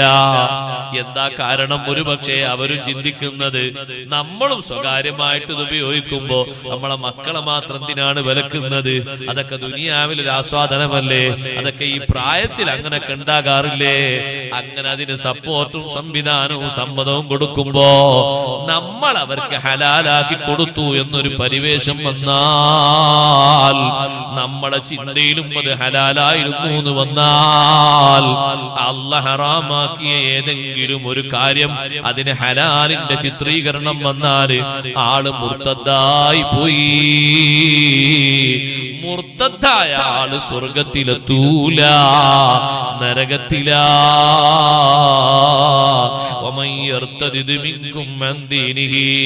നിങ്ങൾ ആരെങ്കിലും ദീനിൽ നിന്ന് മുർത്തദ്ദായി പോയാൽ പിന്നെ അവന് കടക്കാനുള്ള ലോകം നരകലോകമാണ്. ഫൗലായിക അസ്ഹാബുൻ നാരി ഫീഹാ ഖാലിദൂൻ. നരകത്തിൽ കാലകാലം കഴിയുന്നവനാണ് മുർത്തദ്ദുകള്. അതുകൊണ്ട് ആ രൂപഭാവങ്ങൾ സ്വീകരിച്ചേക്കരുത്. നാട്ടിൽ പലരും ഒരു അനാവശ്യത്തിന്റെ പിന്നിലുണ്ടെങ്കിൽ നമുക്ക് എന്താണത് ചെയ്താൽ എന്ന് ചിന്തിച്ചു പോകരുത്. അല്ലാഹ് ഹറാമാക്കിയതാണോ? നാട്ടിൽ ഒരാൾ മാത്രമാണോ വിട്ടു നിൽക്കുന്നത്? ഒരുപക്ഷേ 1000-ൽപ്പെട്ട ഒരാള് അയാളായിരിക്കാം. അതുകൊണ്ട് നല്ലോണം ആലോചിക്കണം. നല്ലോണം നിസ്കരിക്കുന്ന, നോമ്പ് വെൽക്കുന്ന വാപ്പാരും ഉമ്മാരും മക്കളൊക്കെ ഈ രൂപത്തിൽ വഴികെട്ടു പോകുമ്പോ പിന്നെ സഹോദരങ്ങളെ, ബാക്കിയുള്ളവരെ കഥകൾ എന്താ പറയാനുള്ളത്? നല്ലോണം നിസ്കരിക്കുന്ന, നോമ്പ് വെൽക്കുന്ന വാപ്പാന്റെ ഉമ്മാരും ഒരു മകനിങ്ങനെ വിട്ടുപോയ പെങ്ങളെ മകൻ എങ്ങനെ അങ്ങനെ ആയിപ്പോയത്? എന്നോട് നേരത്തെ ഒരു സൂചന തന്നിരുന്നു. ടീച്ചർ ഇങ്ങനെ ഒരു സ്വഭാവം ഉണ്ട് എന്ന് തോന്നുന്നുണ്ട് അവന്റെ സംസാരം ലെവലൊക്കെ കണ്ടിട്ട്. അപ്പൊ ഞാനത് പറ്റങ്ങോട്ട് അവഗണിച്ചേ, അങ്ങനെ ഒന്നും ഉണ്ടാകൂല എന്ന് പറഞ്ഞു. ഇപ്പൊ മാറ്റാൻ പറ്റാത്ത രൂപത്തിലായി പോയി. ഇപ്പൊ അവൻ മെന്റൽ ഹോസ്പിറ്റലിലാണുള്ളത് എന്നൊരു ബാപ്പ, സ്വാലിഹായ ഒരു ബാപ്പ സങ്കടം പറയുമ്പോ ആര് സൂചന തന്നാലും അവഗണിച്ചേക്കരുത്. പെട്ടെന്ന് തന്നെ പിടിച്ച് ശിക്ഷിച്ചിട്ട് അകത്തിടാനല്ല പറഞ്ഞത്. നല്ലോണം സൂക്ഷിച്ച് നിയന്ത്രിച്ച് ഈ ലഹരിയിൽ നിന്ന് മുക്തമാക്കി അവരെ മനസ്സ് ക്ലിയർ ആക്കണം. അത്രയും ഗുരുതരമായ സംഗതിയാണ്. നമ്മളെ കാത്തുരക്ഷിക്കട്ടെ. കുടുംബത്തിൽ നിന്നൊരു വില ഉണ്ടാവില്ല. നേർക്ക് നേരെ എതിർത്താൽ കഴുത്തങ്ങോട്ട് വിട്ടു. അങ്ങനെ കഴുത്ത് വെട്ടിയിട്ട് മരണപ്പെട്ടു പോയവരിൽ, ലഹരി ബാധിച്ചുകൊണ്ട് ലഹരിക്ക് അനുകൂലം നിൽക്കാത്തത് കൊണ്ട് മരണപ്പെട്ടവരിൽ ബാപ്പയുണ്ട്, ഉമ്മയുണ്ട്, വല്ലിപ്പയുണ്ട്, ഭാര്യയുണ്ട്, ചെറിയ മക്കളുണ്ട്. എല്ലാരും വന്നു. ഞാൻ ചിത്രത്തിൽ വരാൻ ആരുമില്ല. അയൽവാസിയും കൂട്ടുകാരനും അടക്കം വെട്ടിയിട്ടുണ്ട്. അങ്ങനത്തെ ഒരു പൈശാചിക പ്രേരണയുള്ളൊരു സംഗതിയാണിത്. മനുഷ്യനെ പിശാചാക്കുന്ന സംഗതിയാണ്. അഷ്റഫുൽ ഖൽഖ് റസൂലുള്ളാഹി സ്വല്ലല്ലാഹു അലൈഹി വസല്ലം ഖംറിന് വെച്ച പേരെന്താണ്? ഉമ്മുൽ ഖബായിസ്. ഖംറിന് വെച്ച പേരെന്താ? തങ്ങൾ ഉമ്മുൽ ഖബായിസ്, വൃത്തികേടുകളുടെ, അനാവശ്യങ്ങളുടെ മാതാവ് എന്നാണ് അതിന് പേര് വെച്ചത്. ഇതുണ്ടെങ്കിൽ എല്ലാ അനാവശ്യങ്ങളും കൂടെ വരും. വിചാരം വരും, കൊലപാതകം വരും, മോഷണം വരും, ബഹുമാനക്കേട് വരും, വെറുപ്പിക്കൽ വരും, കൊന്നുകളയൽ വരും, പരദൂഷണം വരും, കളവ് പറയൽ വരും, എല്ലാം വരും സഹോദരങ്ങളെ. അതുകൊണ്ടാണ് അതിന് ഉമ്മുൽ ഖബായിസ് എന്ന് പേര് വെച്ചത്. അത് ചെറിയൊരു ദുരന്തമല്ല. മുദ്മിനുൽ ഖംറിനെയും കൊണ്ടുപോകാനല്ലേ പറഞ്ഞത്? ഫുളൈൽ ഇബ്നു ഇയാദ് റളിയല്ലാഹു അൻഹു ശിഷ്യൻ പറയുന്നു, രണ്ടാമത്തെ സംഗതി എന്താണെന്നറിയോ ഉസ്താദേ? എനിക്ക് നിങ്ങളെ ശിഷ്യന്മാർക്കും എനിക്കും ഇടയിൽ വല്ലാത്തൊരു രോഗമുണ്ടായിരുന്നു. അത് ഹസദെന്ന രോഗമാണ്. ആരും എന്നെ പോലെ വളരരുത്, ഉസ്താദിന്റെ അടുക്കൽ എന്നെ പോലെ സ്ഥാനമുള്ള ആളാകരുത് എന്ന നിലക്കായിരുന്നു എന്റെ കാഴ്ചപ്പാടും സമീപനവും. അവർക്ക് ഏതെങ്കിലും ഒരു വിഷയത്തിൽ അല്ലാഹു തആല ഉയർച്ച കൊടുക്കുമ്പോ എനിക്കത് അംഗീകരിക്കാൻ കഴിഞ്ഞിരുന്നില്ല. ഞാൻ നിഷേധിക്കുന്ന സ്വഭാവക്കാരനായിരുന്നു, ഞാനത് എതിർക്കുന്ന ആളായിരുന്നു. ഹസദ് എന്ന രോഗം ഈമാൻ പോക്കുന്ന രോഗമാണ്. മനുഷ്യകുലത്തിൽ ആദ്യമുണ്ടായ രോഗമാണല്ലോ ഹസദ്. കാവല് ചോദിക്കാൻ പറഞ്ഞ കെടുതിയാണല്ലോ ഹസദിന്റെ കെടുതി. എത്ര മാനസിക രോഗങ്ങളുണ്ട് അല്ലാഹ് കാവല് ചോദിക്കാൻ പറഞ്ഞത്. വമിൻ ശർരി ഹാസിദിൻ ഇദാ ഹസദ്. എത്ര രോഗങ്ങളുണ്ട് മനസ്സിന്. എന്തേ ഈ രോഗത്തിൽ നിന്ന് മാത്രം ഒരു കാവല് ചോദിക്കുന്നത്? അതത്രയും കടുപ്പമുള്ള രോഗമാണ്. കുല്ലുൽ അദാവതിക തുർജായി സാലത്തുഹാ ഇല്ലാ അദാവതു മൻ അദാക ബിൽ ഹസദി. ഏത് ശത്രുതയും നീക്കപ്പെട്ടു പോയേക്കാം, ഏത് എതിർപ്പും നീങ്ങിപ്പോയേക്കാം. ഹസദ് കൊണ്ട് നിന്നോട് ഏതാരെങ്കിലും എതിർപ്പ് വെച്ചോ, അത് നീക്കാൻ കഴിയൂല. അത് നീക്കാൻ ലോകത്ത് കഴിയൂല. ബഹുമാനപ്പെട്ട ഇമാമുന ശാഫിഈ റളിയല്ലാഹു അൻഹുവിനെതിരെ ആ നാട്ടുകാരനായ ഒരു പണ്ഡിതൻ ഹസദ് വെച്ചിട്ട് ദ്വാരക്കുമായിരുന്നു. സദസ്സിൽ വെച്ച് ജനങ്ങളൊക്കെ സംഘടിപ്പിച്ചിട്ട് എന്താ ദ്വാന്നറിയോ? ഷാഫി ഇമാം തങ്ങളെ പെട്ടെന്ന് നീ മരിപ്പിക്കണേ അല്ലാഹ്. എങ്ങനെയുണ്ട് ഹസദിന്റെ മൂർച്ച? ഷാഫി ഇമാം തങ്ങളെ പെട്ടെന്ന് മരിപ്പിക്കണം, അല്ലെങ്കിൽ മാലിക് ഇമാമിന്റെ ഇൽമൊക്കെ പോയി പോകും. മാലിക് ഇമാമിന്റെ ഇൽമോടെ പോകാനാണ്. ആ മാലിക് ഇമാമിന്റെ 10-16 കൊല്ലത്തെ ശിഷ്യനാണ് ഇമാം ഷാഫി റളിയല്ലാഹു അൻഹു. പിന്നെ ഇൽമങ്ങനെ പോകാനാണ്. ഹസദ് മൂത്തിട്ടാണത്. ഹസദുൽ ഫതാഇദ് ലം യനാലു സഅയഹു ഫൽകുല്ലു അദാഉൻ ലഹു വഖുസൂമു. ഒരു പണ്ഡിതനോടും ഹസദ് വേണ്ട, ഒരു സയ്യിദിനോടും ഹസദ് വേണ്ട. പണ്ഡിതനോടോ സയ്യിദിനോടോ ഹസദ് വെച്ചിട്ട് ഉയരുന്നു തോന്നുന്നുണ്ടോ? ഉയരാൻ കഴിയൂല. എന്താണ് മഹാന്മാർ അതിന് ഉദാഹരണം പറഞ്ഞത്? ഒരാൾ അങ്ങനെ ഹസദ് വെച്ചാൽ അയാളെ സ്വഭാവത്തെ പറ്റി പറഞ്ഞത് എന്താണ്? കൽബുന്നലാദില്ലിഹി അദിന്നിദാ ദഖല ഖസ്റർ റുഖാമിയഖു ഖസ്റർ റുഖാമിയഖു ബുന്നാവ മുൻതഖിലാ. ഒരാളെ അല്ലാഹു തആല ഇൽമു കൊണ്ട് ഉയർത്തിയ, അമല് കൊണ്ട് ഉയർത്തിയ, സമ്പത്ത് കൊണ്ട് ഉയർത്തിയ. സമ്പത്ത് കൊണ്ട് ഉയർത്തി എന്ന് പറഞ്ഞാൽ ആ സമ്പത്ത് നല്ലൽക്ക് ഉണ്ടാക്കി നല്ലൽക്ക് ചെലവഴിച്ചു. അങ്ങനത്തെ ആരോടെങ്കിലും ഹസദ് വെച്ചാൽ അയാളെ പറ്റി മഹാന്മാർ ഉദാഹരണം വന്ന് കൽബുന്നൊരു നായയെ പോലെയാണ്. ആ നായ ഇങ്ങനെ ഒരു സ്ഥലത്തു കൂടെ നടക്കുമ്പോ നല്ല ഒരു സ്ഫടിക സമാനമായ ഒരു ചില്ലിലോ മറ്റോ ആ നായന്റെ പ്രതിരൂപം കണ്ടു. ആരപ്പ എനിക്കെതിരായ ഒരു നായ അവിടെ നിർത്തിയിട്ട് ഈ ചില്ല് പൊട്ടിച്ച് ആ ഉള്ളിൽ നിന്ന് ആ നായനെ പുറത്തെടുക്കാൻ വേണ്ടിയിട്ട് ഈ നായ വല്ലാത്ത ശ്രമം നടത്തുക. എന്താണ്ടാകുക? ഇതിന്റെ മുഖവും ഇതിന്റെ അവയവങ്ങളൊക്കെ പൊട്ടിപ്പോകും, അല്ലേ? മുറിയായി പോകും. ഇതേ രൂപം ഉണ്ടാകുക എന്ന് പറഞ്ഞാൽ ഉയരാൻ കഴിയൂല. ആള് തകർന്നു പോകും. ഈ നായന്റെ നിയല് കണ്ടിട്ട് തിരിച്ചു വന്നിട്ട് ഈ പളുങ്കിലേക്ക് നോക്കിയിട്ട് ഇവിടെ ആരാ എന്നെ എതിർക്കാൻ വേണ്ടി വന്നൊരു നായാന്ന് കരുതിയിട്ട് ആ പളുങ്ക് തകർത്ത് അതിന്റെ നാവ് കൊണ്ട് അതിന്റെ മുഖം കൊണ്ട് അങ്ങോട്ടും ഇങ്ങോട്ടും ചാടി റെഡിയാക്കി പൊട്ടിക്കുമ്പോ ഇവിടുന്ന് ചോര വരികയാണ്. അപ്പുറത്ത് നോക്കുമ്പോ നായനെ കാണാനില്ല. ഇതേ രൂപഭാവമാണ് ഉണ്ടാവുക. അതുകൊണ്ട് ഹസദ് വെച്ച് പോകരുത്. ഈമാന് പോയത് കണ്ടില്ലേ? ഫുളൈൽ ബിൻ ഇയാദ് തങ്ങളെ ശിഷ്യന്റെ ഈമാൻ. ശിഷ്യന്മാർ ഉസ്താദിന്റെ മുന്നിൽ വന്നിട്ട് വലിയ ആളാകുന്ന എനിക്ക് കണ്ടുകൂടായിരുന്നു. അതുകൊണ്ട് ഞാൻ അവരോട് ഉസ്താദിനെ പറ്റി, അവരോട് ബാക്കിയുള്ള ആളുകളെ പറ്റിയൊക്കെ വല്ലാത്ത കുറവാകുന്ന രൂപത്തിലായിരുന്നു സംസാരിച്ചിരുന്നത് ഉസ്താദേ. അവരോട് എനിക്ക് വലിയ അസൂയയാണ്. മൂന്നാമതായിട്ട് നമീമത്താണ് സ്വഭാവം. ശിഷ്യന്മാർക്കും ഉസ്താദുമാർക്കും ഇടയില് ഉസ്താദിന്റെ അടുത്ത് പോയി പറയുന്നത് ഒന്ന്, ശിഷ്യന്മാരടുത്ത് വന്ന് പറയുന്നത് മറ്റൊന്ന്, ഇവിടെ നിന്ന് അവിടെ പോയി പറയുന്നത് വേറൊന്ന്, അവിടെ നിന്ന് ഇവിടെ വന്ന് പറയുന്നത് വേറൊന്ന്. ഇതൊരു ഫിത്നന്റെ ഫസാദിന്റെ രൂപഭാവം സ്വീകരിച്ചു. ഈ മൂന്ന് കാര്യങ്ങളെ കൊണ്ട് ഇത്രയും കാലം സമ്പാദിച്ച ഇൽമും ഹിക്മത്തും മുഴുവനും എന്റെ മനസ്സിൽ നിന്ന് അടർത്തിയെടുക്കപ്പെട്ടു പോയി. കലിമ ചൊല്ലാൻ പോലും എനിക്കൊരു പിന്തുണ ലഭിച്ചില്ല. നമ്മളെ കാത്തുരക്ഷിക്കട്ടെ. മൂന്നാമത്തെ നമ്പറാണ് മുദ്മിനുൽ ഖംർ. നാലാമത്തെ നമ്പർ മാനിഉസ് സക്കാ. നരകത്തിലേക്ക് കൊണ്ടുപോകാൻ കൽപ്പിക്കുന്ന നാലാമത്തെ നമ്പർ മാനിഉസ് സക്കാ. സക്കാത്ത് കൊടുക്കാത്തവൻ. സക്കാത്ത് കൊടുക്കും, സ്വതക്ക കൊടുക്കും, റിലീഫും കൊടുക്കും, എല്ലാത്തിനും കൊടുക്കും, സക്കാത്ത് കൊടുക്കും.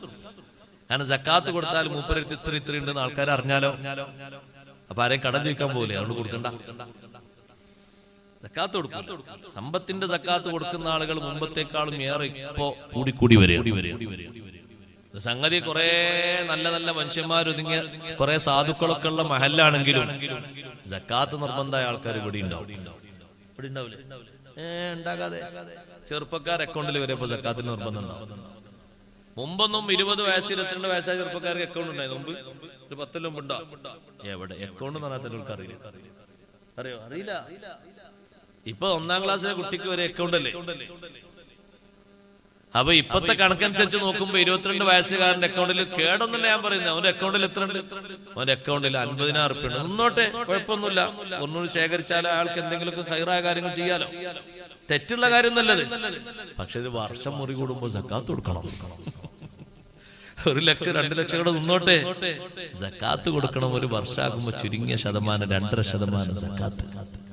ഇസ്ലാം എത്ര എളുപ്പമാണ്. 40 ആടുകളെ ഒരാൾ പോറ്റി വളർത്തിയിട്ടുണ്ടെങ്കിൽ അയാളോട് കൊടുക്കാൻ പറയുന്ന ഒരു ആടല്ലേ?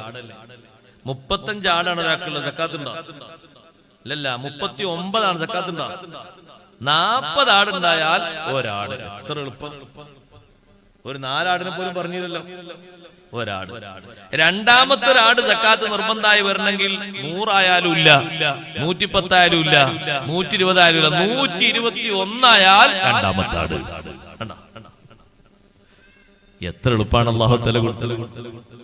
ചുരുങ്ങിയതല്ലേ അല്ലാഹു തആല. അതെന്നെ തടസ്സം നിന്നാൽ ഇത്ര വലിയ ഇതിനേക്കാളും വലിയ ബഖീലാരാ? അല്ലാഹു കൊടുക്കാൻ പറഞ്ഞ സക്കാത്ത് കണക്കനുസരിച്ച് കൊടുക്കണം. അപ്പൊ നിങ്ങൾ കടം കൊടുത്തിട്ടുണ്ടാകും. ആർക്ക്? കാരണവലെ മോനെ, അളാപ്പാന്റെ മോനെ, മുത്താപ്പാന്റെ മോനെ, സുഹൃത്തിനോ കടം കൊടുത്താണ്. എത്ര കൊടുത്ത്? അവന്റെ ആവശ്യത്തിന് കൊടുത്തോളി, കൂലി കിട്ടും. 5 ലക്ഷം കൊടുത്തു. 5 ലക്ഷം കൊടുത്തിട്ട് ഉസ്താദ് അത് കിട്ടിയിട്ടില്ല. എത്ര വർഷമായി? 4 വർഷമായി. അടുത്ത വർഷം കിട്ടും. ഓരോ വർഷം ഇങ്ങനെ കിട്ടും പ്രതീക്ഷ. തരാത്ത ആളൊന്നല്ല. ഞാൻ നിർബന്ധിച്ച് ചോദിക്കല്ല. നിങ്ങൾ നിർബന്ധിച്ച് ചോദിക്കും വേണ്ട. കിട്ടുമ്പോ കണക്കനുസരിച്ച് സക്കാത്ത് കൊടുത്താൽ മതി. 5 ലക്ഷത്തിന് പിന്നെ കടം കൊടുക്കണ പരിപാടി തന്നെ വേണ്ടാ നിൽക്കൂലേ? കടം കൊടുത്താൽ അതിന്റെ കൂലി വേറെ കിട്ടും, സക്കാത്ത് കൊടുത്താൽ അതിന് വേറെ കിട്ടും. കുറഞ്ഞ ശതമാനമല്ലേ കൊടുക്കാൻ പറഞ്ഞിട്ടുള്ളൂ. എത്ര ചെറിയ സംഖ്യ കൊടുക്കാൻ പറഞ്ഞത്? 1 ലക്ഷത്തിന് 2.5% 2500 അല്ലേ? അത്രല്ലേ ഉള്ളൂ. 5 ലക്ഷം ആകുമ്പോ എത്ര കൊടുക്കേണ്ടി? 10,000 റുപ്യ. 5 ലക്ഷം ഉള്ള ഒരാളോട് ഒരു 10,000 കൊടുക്കാൻ പറഞ്ഞ് ഏറെയാണോ? അതിന്റെ 10-1 കൊടുക്കാൻ പറഞ്ഞോ? ഇല്ല. 20-1 കൊടുക്കാൻ പറഞ്ഞോ? അതുമില്ല. 2% മാത്രം. ഒരു റുബുൽ ഉശ്ർ മാത്രമല്ലേ കൊടുക്കാൻ പറഞ്ഞോളൂ. അതിനെന്തിന് എത്ര പിഷ്കണ്? കടം കൊടുത്തിട്ട് കൊടുത്തിന്റെ കൂലി കിട്ടും. നല്ല നിയത്തോടെ ആണെങ്കിൽ തരുമ്പോ കൊടുത്താൽ മതി സക്കാത്ത്. അല്ലാതെ കൊടുക്കാൻ ഓരോ വർഷം കൊടുക്കാൻ വേറുണ്ടോ? അങ്ങനെ കൊടുത്തോളിരുന്ന ഓരോ വർഷത്തെ ബാധ്യതയും കഴിയുമല്ലോ. ഒന്നായിട്ട് കിട്ടുമ്പോ പിന്നെ മടിയും പിഷ്കും തോന്നൂലല്ലോ. 1 ലക്ഷമാണ് കടം കൊടുത്തത്. ആ 1 ലക്ഷം 5 കൊല്ലം കഴിഞ്ഞിട്ടാ കിട്ടിയതെങ്കിൽ 1 കൊല്ലത്തിന് കൊടുത്താൽ മതി സക്കാത്ത്. 5 കൊല്ലത്തിനുള്ള കൂട്ടി കൊടുക്കും. അല്ലാഹ് ഉസ്താദേ, അപ്പൊ കുറച്ച് ഏറായല്ലോ. അത് ഓരോ വർഷത്തിന്റെ കണക്കാ കിട്ടുന്നത്. ഓരോ വർഷത്തിന്റെയും ഓരോ ലക്ഷത്തിന്റെ കണക്കാ കൊടുക്കുന്നത്. സക്കാത്ത് കൊടുക്കാത്തവരെ പറ്റി അല്ലാഹു തആല പറഞ്ഞത് അവർ കാഫിരീങ്ങളാണല്ലേ? അല്ലദീന ലാ യുതൂന ബിസ്സക്കാത്തി ഹും ബിൽ ആഖിറതി കാഫിറൂൻ. അവർക്ക് ഈമാനില്ല. അവർക്ക് ശരിക്കും അല്ലാഹു തആല നിയമത്തിന് വിശ്വാസമില്ല. സക്കാത്ത് കൊടുക്കാത്ത ആളുകളെ നരകത്തിലേക്ക് വലിച്ചെറിയപ്പെടും.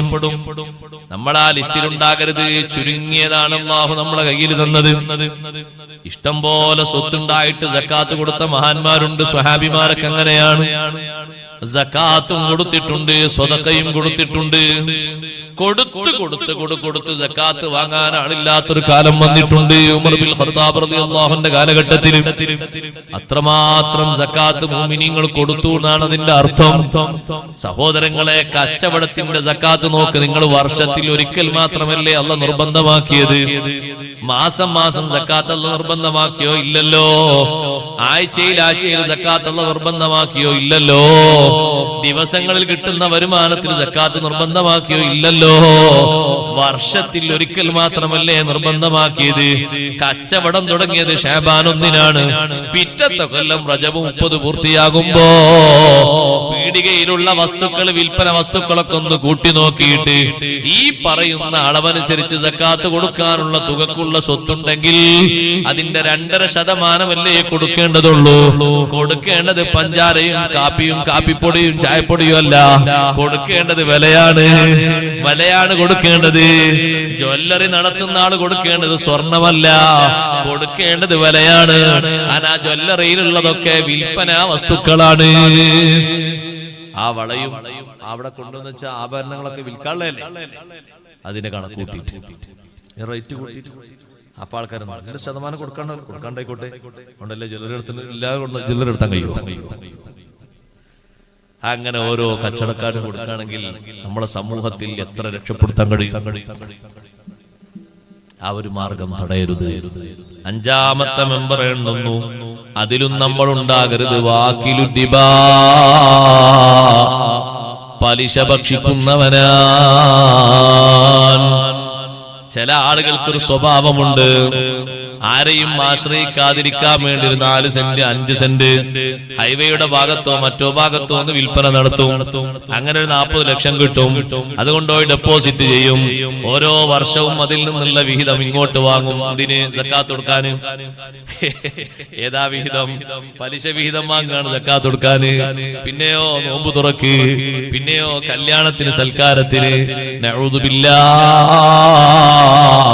സുഹൃതങ്ങൾക്ക് മുഴുവനും ഇത് ചെലവാക്കിയിട്ട് വല്ല കാര്യമുണ്ടോ? ആർക്കും ഉടമസ്ഥാവകാശമില്ലാത്ത സ്വത്തിലാണോ നമ്മൾ കൂലി പ്രതീക്ഷിക്കുന്നത്? അതിലാണോ ആഖിറം പ്രതീക്ഷിക്കുന്നത്? അനങ്ങിയാൽ പലിശയാണ്. നമ്മൾ നല്ലോണം സൂക്ഷിക്കേണ്ടതാണ്. ക്ഷമ വേണം, കഠിനാധ്വാനം വേണം. പതുക്കെ കാര്യങ്ങൾ നിർവഹിക്കണം. 4 കുട്ടികൾ 3 കുട്ടികളാകുമ്പോഴേക്കിന് ഒറ്റ കൊല്ലം കൊണ്ട് തന്നെ വീട് കെട്ടിയിട്ട് ആ വീട്ടിൽ 1 കൊല്ലത്തിന്റെ ഉള്ളിൽ തന്നെ താമസിക്കണം. അങ്ങനെ നിർബന്ധം ഇസ്ലാമിലുണ്ടോ? ഇല്ല. അങ്ങനെ തോന്നിപ്പോ ആൾക്കാർ പ്രവർത്തനം കണ്ടില്ല. ഘട്ടം ഘട്ടമായിട്ട് നല്ല ഹലാല ജോലി എടുത്തു. അങ്ങനെ 5 കൊല്ലം കൊണ്ട് കുറച്ച് ലാൻഡ് വാങ്ങി നല്ല പുരയെടുക്കാൻ പറ്റും. അങ്ങനെ 1 കൊല്ലം അയാൾ ജോലി എടുത്ത് കുറച്ചങ്ങനെ സൂക്ഷിച്ചു വെച്ച് തറക്കുള്ള കല്ല് വാങ്ങി തറയിട്ട്. പിന്നെ 2-3 കൊല്ലം അങ്ങനെ കാത്തു നിന്ന് കുറച്ചൊക്കെ ആളുകളോട് കടങ്ങും വാങ്ങിയിട്ട് നല്ലൊരു പുരടുത്തു. 1-2 കൊല്ലം കൊണ്ട് കടങ്ങളൊക്കെ വീട്ടി. അങ്ങനെ പോരെ? ബുദ്ധിമുട്ടുണ്ടോ? അങ്ങനെ ചെയ്താൽ പാകത്തിന് ചെയ്താൽ പോലെ അല്ലാഹു തആല ബർക്കത്ത് തരും.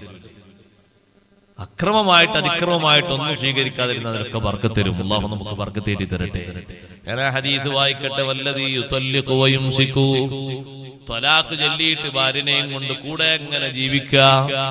3 ത്വലാഖും ചൊല്ലിയിട്ടുണ്ട്. ഉസ്താദിനോട് ഒന്ന് ചോദിച്ചു, ഉസ്താദെ 3 ത്വലാഖും ഞാൻ എന്റെ ഭാര്യനെ ചൊല്ലിപ്പോയി. നിങ്ങൾ കാര്യത്തിലാണോ ചൊല്ലി? കാര്യത്തിൽ തന്നെയാണ്. കാര്യത്തിൽ പറഞ്ഞാലും കളിയിൽ പറഞ്ഞാലും ഒക്കെ കാര്യമാണല്ലോ ത്വലാഖ് എന്ന് പറഞ്ഞാല്. എങ്ങനെയാലും കാര്യം മാത്രമേ ശിഷ്ടം കിട്ടൂ. കളിയിലാ പറഞ്ഞെങ്കിലും കാര്യത്തിലാ പറഞ്ഞെങ്കിലും കാര്യമാണ് ഫലമുള്ളത്. ഞാൻ 3 ത്വലാഖും ചൊല്ലി ശരിയാണ്. ഇനി എന്താണ് മാർഗം? ഇനി നല്ലൊരു മാർഗമുണ്ട്, നിങ്ങൾക്കുള്ള ശിക്ഷയാണ്. എന്താണ് ഉസ്താദെ മാർഗം? ഇപ്പൊ ത്വലാഖ് കഴിഞ്ഞ ഇദ്ദ കഴിഞ്ഞിട്ട് അതാ മറ്റൊരാൾ ഈ പെണ്ണിനെ വിവാഹം ചെയ്യണം. വിവാഹം ചെയ്താൽ മാത്രം പോരാ, ഈ പെണ്ണുമായി ശാരീരിക ബന്ധത്തിൽ ഏർപ്പെടണം. ശരിയായ രൂപത്തിൽ തന്നെ ബന്ധം നടക്കണം. ബന്ധം നടന്നിട്ട് മറ്റയാൾ നിർബന്ധിക്കരുത്. അയാളെ രൂപത്തിൽ അയാൾ ത്വലാഖ് ചൊല്ലിയിട്ട് ഒഴിവാക്കി പോണം. ആ ത്വലാഖ് കഴിഞ്ഞിട്ട് ഇദ്ദ കഴിയണം. ഇദ്ദ കഴിഞ്ഞിട്ട് പുതിയ മഹറും കൊടുത്ത് നിക്കാഹ് ചെയ്യണം. എന്നിട്ട് ഇണയാക്കി സ്വീകരിക്കണം. അങ്ങനൊക്കെ കൂടി ഉസ്താദേ, ഇതാരും അറിയാതെ കൂട്ടിക്കൊണ്ടായ പോലെ. ആരറിയാതെ ആരറിയാതെ കൂട്ടിക്കൊണ്ടുവന്നാ പറഞ്ഞേ. നാട്ടിൽ എത്രയോ ഉണ്ട് തലാഖ് ചെല്ലിയ പെണ്ണുങ്ങളായിട്ട് കൂടുന്നു. കണ്ടില്ലെങ്കിൽ വല്ലതീ യുതല്ലിഖുവയും തലാഖ് ചൊല്ലിയിട്ട് പിന്നെ അങ്ങനെ ഒരുമിച്ച് ജീവിക്കുക നരകത്തിൽ പോകുന്ന പണിയാണ്. ചെറിയ പണിയാണ്, ചെറിയ കാര്യം. ആൾക്കാർ നാട്ടുകാരും എതിർത്തില്ല എന്ന് വരും. പിന്നെന്താ കാര്യം? നാട്ടുകാരും എതിർക്കുന്നുണ്ടോ ഇല്ലേ എന്നുള്ളതാണോ നോട്ടം നോക്കണ്ടേ? ഒരു പക്ഷേ സമ്പത്ത് നല്ലോണം ഉള്ളതുകൊണ്ട് അതിലൂടെ ഉണ്ടായ കുട്ടികളെയും ആരും കെട്ടിക്കൊണ്ടേന്നും വരാം. പക്ഷെ അതൊന്നും രക്ഷപ്പെട്ടു എന്നൊരു തെളിവല്ല. നബി സല്ലല്ലാഹു അലൈഹി വസല്ലം നിങ്ങൾ പറയുന്നു ആ മനുഷ്യനെയും നരകത്തിലേക്ക് കൽപ്പിക്കപ്പെടും. 6ാമത്തെ നമ്പർ വല്ലദീ യഹ്കുമു ബിൽ ജൗരി, അക്രമം കൊണ്ട് വിധി നടത്തുന്ന ആള്. എന്ത് വിഷയം തീരുമാനിക്കുന്നതിൽ അക്രമമുണ്ട്, ഒരു ചതിയുണ്ട്. ആ അക്രമം കൊണ്ട് തീരുമാനം പറയുന്ന ആളും നരകത്തിലേക്കാണ്. വൽ മാശീ ബിന്നമീമാ, നമീമത്തുമായിട്ട് ജീവിക്കുന്ന ആളില്ലേ, മുസ്ലിമിന് തൊടാൻ പറ്റാത്ത സ്വഭാവങ്ങൾ, ദുസ്വഭാവമാണത്. കാദിബീങ്ങളുടെ സ്വഭാവമാണെന്ന് ഖുർആൻ പറഞ്ഞില്ലേ? ഫലാ തുതീൽ മുകദ്ദിബീൻ, കള്ളം പറഞ്ഞ് ജീവിക്കുന്ന ആളുകളോട് നിങ്ങൾ വഴിപ്പെടരുത്. അവരെ സ്വഭാവങ്ങളാണ് പിന്നെ എണ്ണിയത്. ഹമ്മാസിൻ മശാഇൻ ബിനമീം, അവിടെയും ഇവിടെയും ഫിത്ന ഉണ്ടാക്കുക, ഫസാദ് ഉണ്ടാക്കുക, കുഴപ്പമുണ്ടാക്കുക, കുഴപ്പങ്ങൾ പറയാ, എന്നിട്ട് ചിരിക്കുക. ആ കുഴപ്പത്തിന് വേണ്ടി തന്നെ ഒരു സമയം ചെലവഴിക്കുക. ഫിത്നയും ഫസാദ് ഉണ്ടാക്കുന്ന രൂപത്തിലുള്ള സംസാരത്തിനാ നമീമത്ത് എന്ന് പറയുന്നത്.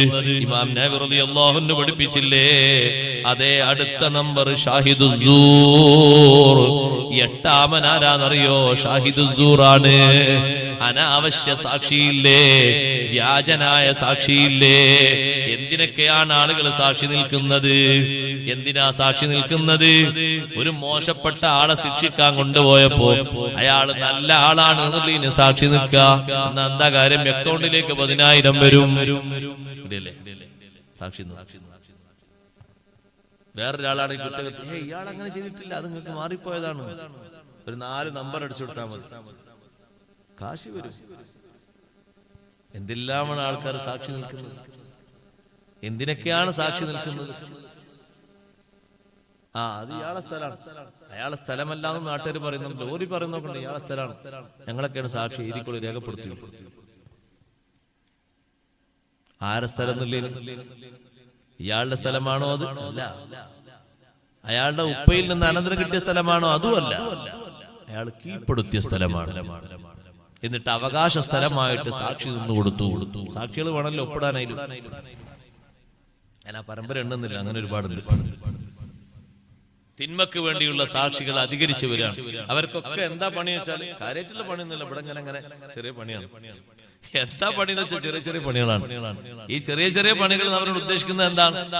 നിസ്കാരം കാര്യങ്ങളൊക്കെ ഉണ്ട്. ഇങ്ങനെ ഓരോ ദിവസവും ആഴ്ചയിൽ 2-3 ശാസി വിസ്താരത്തിന് കൂട്ടുന്നെടുത്താൽ മതി.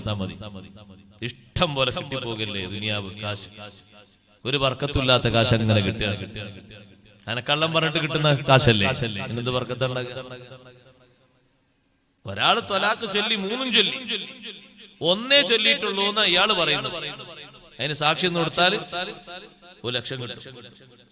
കേട്ട ഭാര്യയും ഭാര്യ മാതാവും സഹോദരങ്ങളൊക്കെ പറയുന്നു 3 ചൊല്ലിയിട്ടുണ്ട്.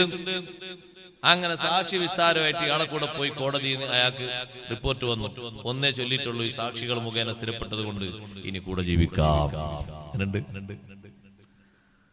എന്തെല്ലാം സാക്ഷി വിസ്താരങ്ങളാണ്! സുബ്ഹാനല്ലാഹ്. ഷാഹിദ് സൂർ കഴിഞ്ഞിട്ട് 9ാമത്തെ നമ്പർ താരിഖുസ്സലാ, നിസ്കാരം ഉപേക്ഷിക്കുന്ന മുസ്ലിം നരകത്തിലേക്ക് കൽപ്പിക്കപ്പെടുന്നവനാണ്. ഇങ്ങനെ കൂട്ടി നോക്കി എത്ര ആൾ പുറത്തു? മഹല്ലടിസ്ഥാനത്തിൽ ഇങ്ങനെ നോക്കാം, ഈ നമ്പറുകളൊക്കെ നോക്കാം മഹല്ലടിസ്ഥാനത്തിൽ. അപ്പൊ നേരത്തെ പറഞ്ഞ 1001 ഉണ്ടാവുള്ളൂ അല്ലേ? അതിലധികം ഉണ്ടാവൂ. നമ്മളൊന്ന് ചിക്കി ചികഞ്ഞ് നോക്കിയാൽ അങ്ങനല്ലേ സഹോദരങ്ങളെ വരുള്ളൂ. അങ്ങനെ നിസ്കരിക്കാത്തവര് എന്ന അർത്ഥത്തിൽ എത്രയോ ആളുകൾക്ക് മെമ്പർഷിപ്പ് കൊടുക്കാൻ കഴിയും. എന്തിന്? താരിഖുസ്സലാ എന്നുള്ളതിന്. താരിഖുസ്സലാ, നിസ്കരിക്കാത്തവന് സാക്ഷിക്ക് പറ്റോ?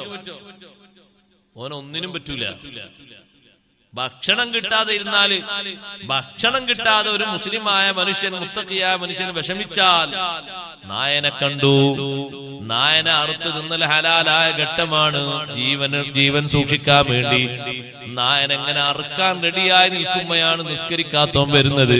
നായനെ വിട്ടിട്ട് നിസ്കരിക്കാത്തോനെ പിടിക്കണം. ഓന്റെ കാലിന്റെ തൊടയിൽ നല്ലൊരു ഇറച്ചി കഷ്ണം മുറിച്ചെടുക്കണം. എന്നിട്ടത് ഭക്ഷിക്കൽ ഹലാലാണ്. ആ ഗൗരവമുള്ള നജസായ നായന്റെ ബഹുമാനം പോലും താരിഖു സ്വലാത്തിനില്ല. നിസ്കരിക്കാത്ത മനുഷ്യൻ ഫാസിഖല്ലേ സഹോദരങ്ങളെ? ഒരൊറ്റ വഖത്ത് കാരണമില്ലാതെ ഒഴിവാക്കിയാണ് ആള് ഫാസിഖായി പോകൂലേ? എന്നും നിസ്കരിക്കാത്തവന്റെ അവസ്ഥ എന്താണ്? എന്നും സുബഹി നിസ്കരിക്കാത്തവന്റെ കഥ എന്താണ്? എന്നും ഇശാ നിസ്കരിക്കാത്തവന്റെ അവസ്ഥ എന്താണ്? ഒരൊറ്റ നിസ്കാരം പ്രായപൂർത്തി എത്തിയതിനു ശേഷം അള്ളാഹ് നിശ്ചയിച്ച കാരണങ്ങൾക്ക് വേണ്ടിയല്ലാതെ ഒഴിവാക്കുന്ന മനുഷ്യന്റെ പേര് ഫാസിഖല്ലയോ? തീരെ നിസ്കരിക്കൂല. വെള്ളിയാഴ്ച മാത്രം ഒന്ന് നിസ്കരിക്കും. എന്തിന്? ബാക്കിയുള്ളവരൊക്കെ മയ്യിത്ത് നിസ്കരിക്കാൻ വേണ്ടി, ആ ഒരു നിസ്കാരത്തിന് വേണ്ടി മാത്രം വരും. സുബ്ഹാനല്ലാഹ്. ഈ നിസ്കരിക്കാത്ത മനുഷ്യന്മാര്, പതിവായി നിസ്കരിക്കാത്തവര് ആഖിറത്തിൽ എവിടെയാണ് എന്നാണ് നബി തങ്ങൾ പറഞ്ഞത്. മല്ലം യുഹാഫിദു അലൈഹാ, നിസ്കാരത്തിൽ കൃത്യത പാലിക്കാത്തവൻ. അങ്ങാടിയിലൊക്കെ പോകും, ഒരു മഗ്‌രിബ് നിസ്കരിക്കും, വെള്ളിയാഴ്ച ഒരു ജുമുഅ നിസ്കരിക്കും, കഴിഞ്ഞു. വീട്ടിൽ നിന്ന് സുബഹിയില്ല. ഭാര്യമാര് പറഞ്ഞു തോറ്റുപോയി. അവര് നേരത്തെ എണീറ്റ് മക്കൾക്ക് ഭക്ഷണം ഉണ്ടാക്കുന്നു, തഹജ്ജുദ് നിസ്കരിക്കുന്നു, സുബഹി നിസ്കരിക്കുന്നു. ഇവന്റെ പറച്ചിൽ എന്താണെന്നറിയോ? ഞാൻ കൊണ്ടുവന്നിട്ടാണ് നിന്നെ പോറ്റുന്നത്, എന്നെ ശല്യം ചെയ്താൽ പോരെന്ന് ഞാൻ ഇറക്കി വിടും. നിങ്ങൾ നിസ്കരിച്ചാലും വേണ്ട, നിസ്കരിച്ചാലും വേണ്ടില്ല. കുടുങ്ങിപ്പോയില്ല പെണ്ണ്. ഒറ്റ വാണിങ്. എത്ര ധൈര്യം എന്ന് പറയാം. അങ്ങനൊക്കെ പറയാനുള്ള ധൈര്യം നോക്കുകയാണെങ്കിൽ, തൊലിക്കെട്ടി നോക്കുകയാണെങ്കിൽ, ഒന്ന് ആലോചിച്ച് നോക്കുകയാണെങ്കിൽ എത്രമാത്രം ഗൗരവമുള്ള വിഷയമാണ്. ചെറിയ ഗൗരവമുള്ള വിഷയമാണോ? ഒരു സ്ഥലത്ത് ഭർത്താവ് നിസ്കരിക്കുന്നില്ല, ഉസ്താദെ ദ്വാരക്കണം എന്ന് പറഞ്ഞു. നിങ്ങൾ നിസ്കരിക്കാൻ പറയില്ലേ? നിസ്കരിക്കാൻ ഒരിക്കൽ ഞാൻ പറഞ്ഞു. ഇപ്പൊ ഒരു തലാക്കാൾ ചൊല്ലിയിട്ടുള്ളത്. നിസ്കരിക്കാൻ പറഞ്ഞതിന്റെ പേരിൽ ഒരു തലാക്ക് ചൊല്ലിയിട്ടുള്ളത്. ഇനി രണ്ടാമത് നിസ്കരിക്കാൻ വേണ്ടി സുബഹിക്ക് വിളിച്ചാൽ 2, മൂന്നാമത്തെ കഴിഞ്ഞാൽ 3 കഴിഞ്ഞില്ലേ?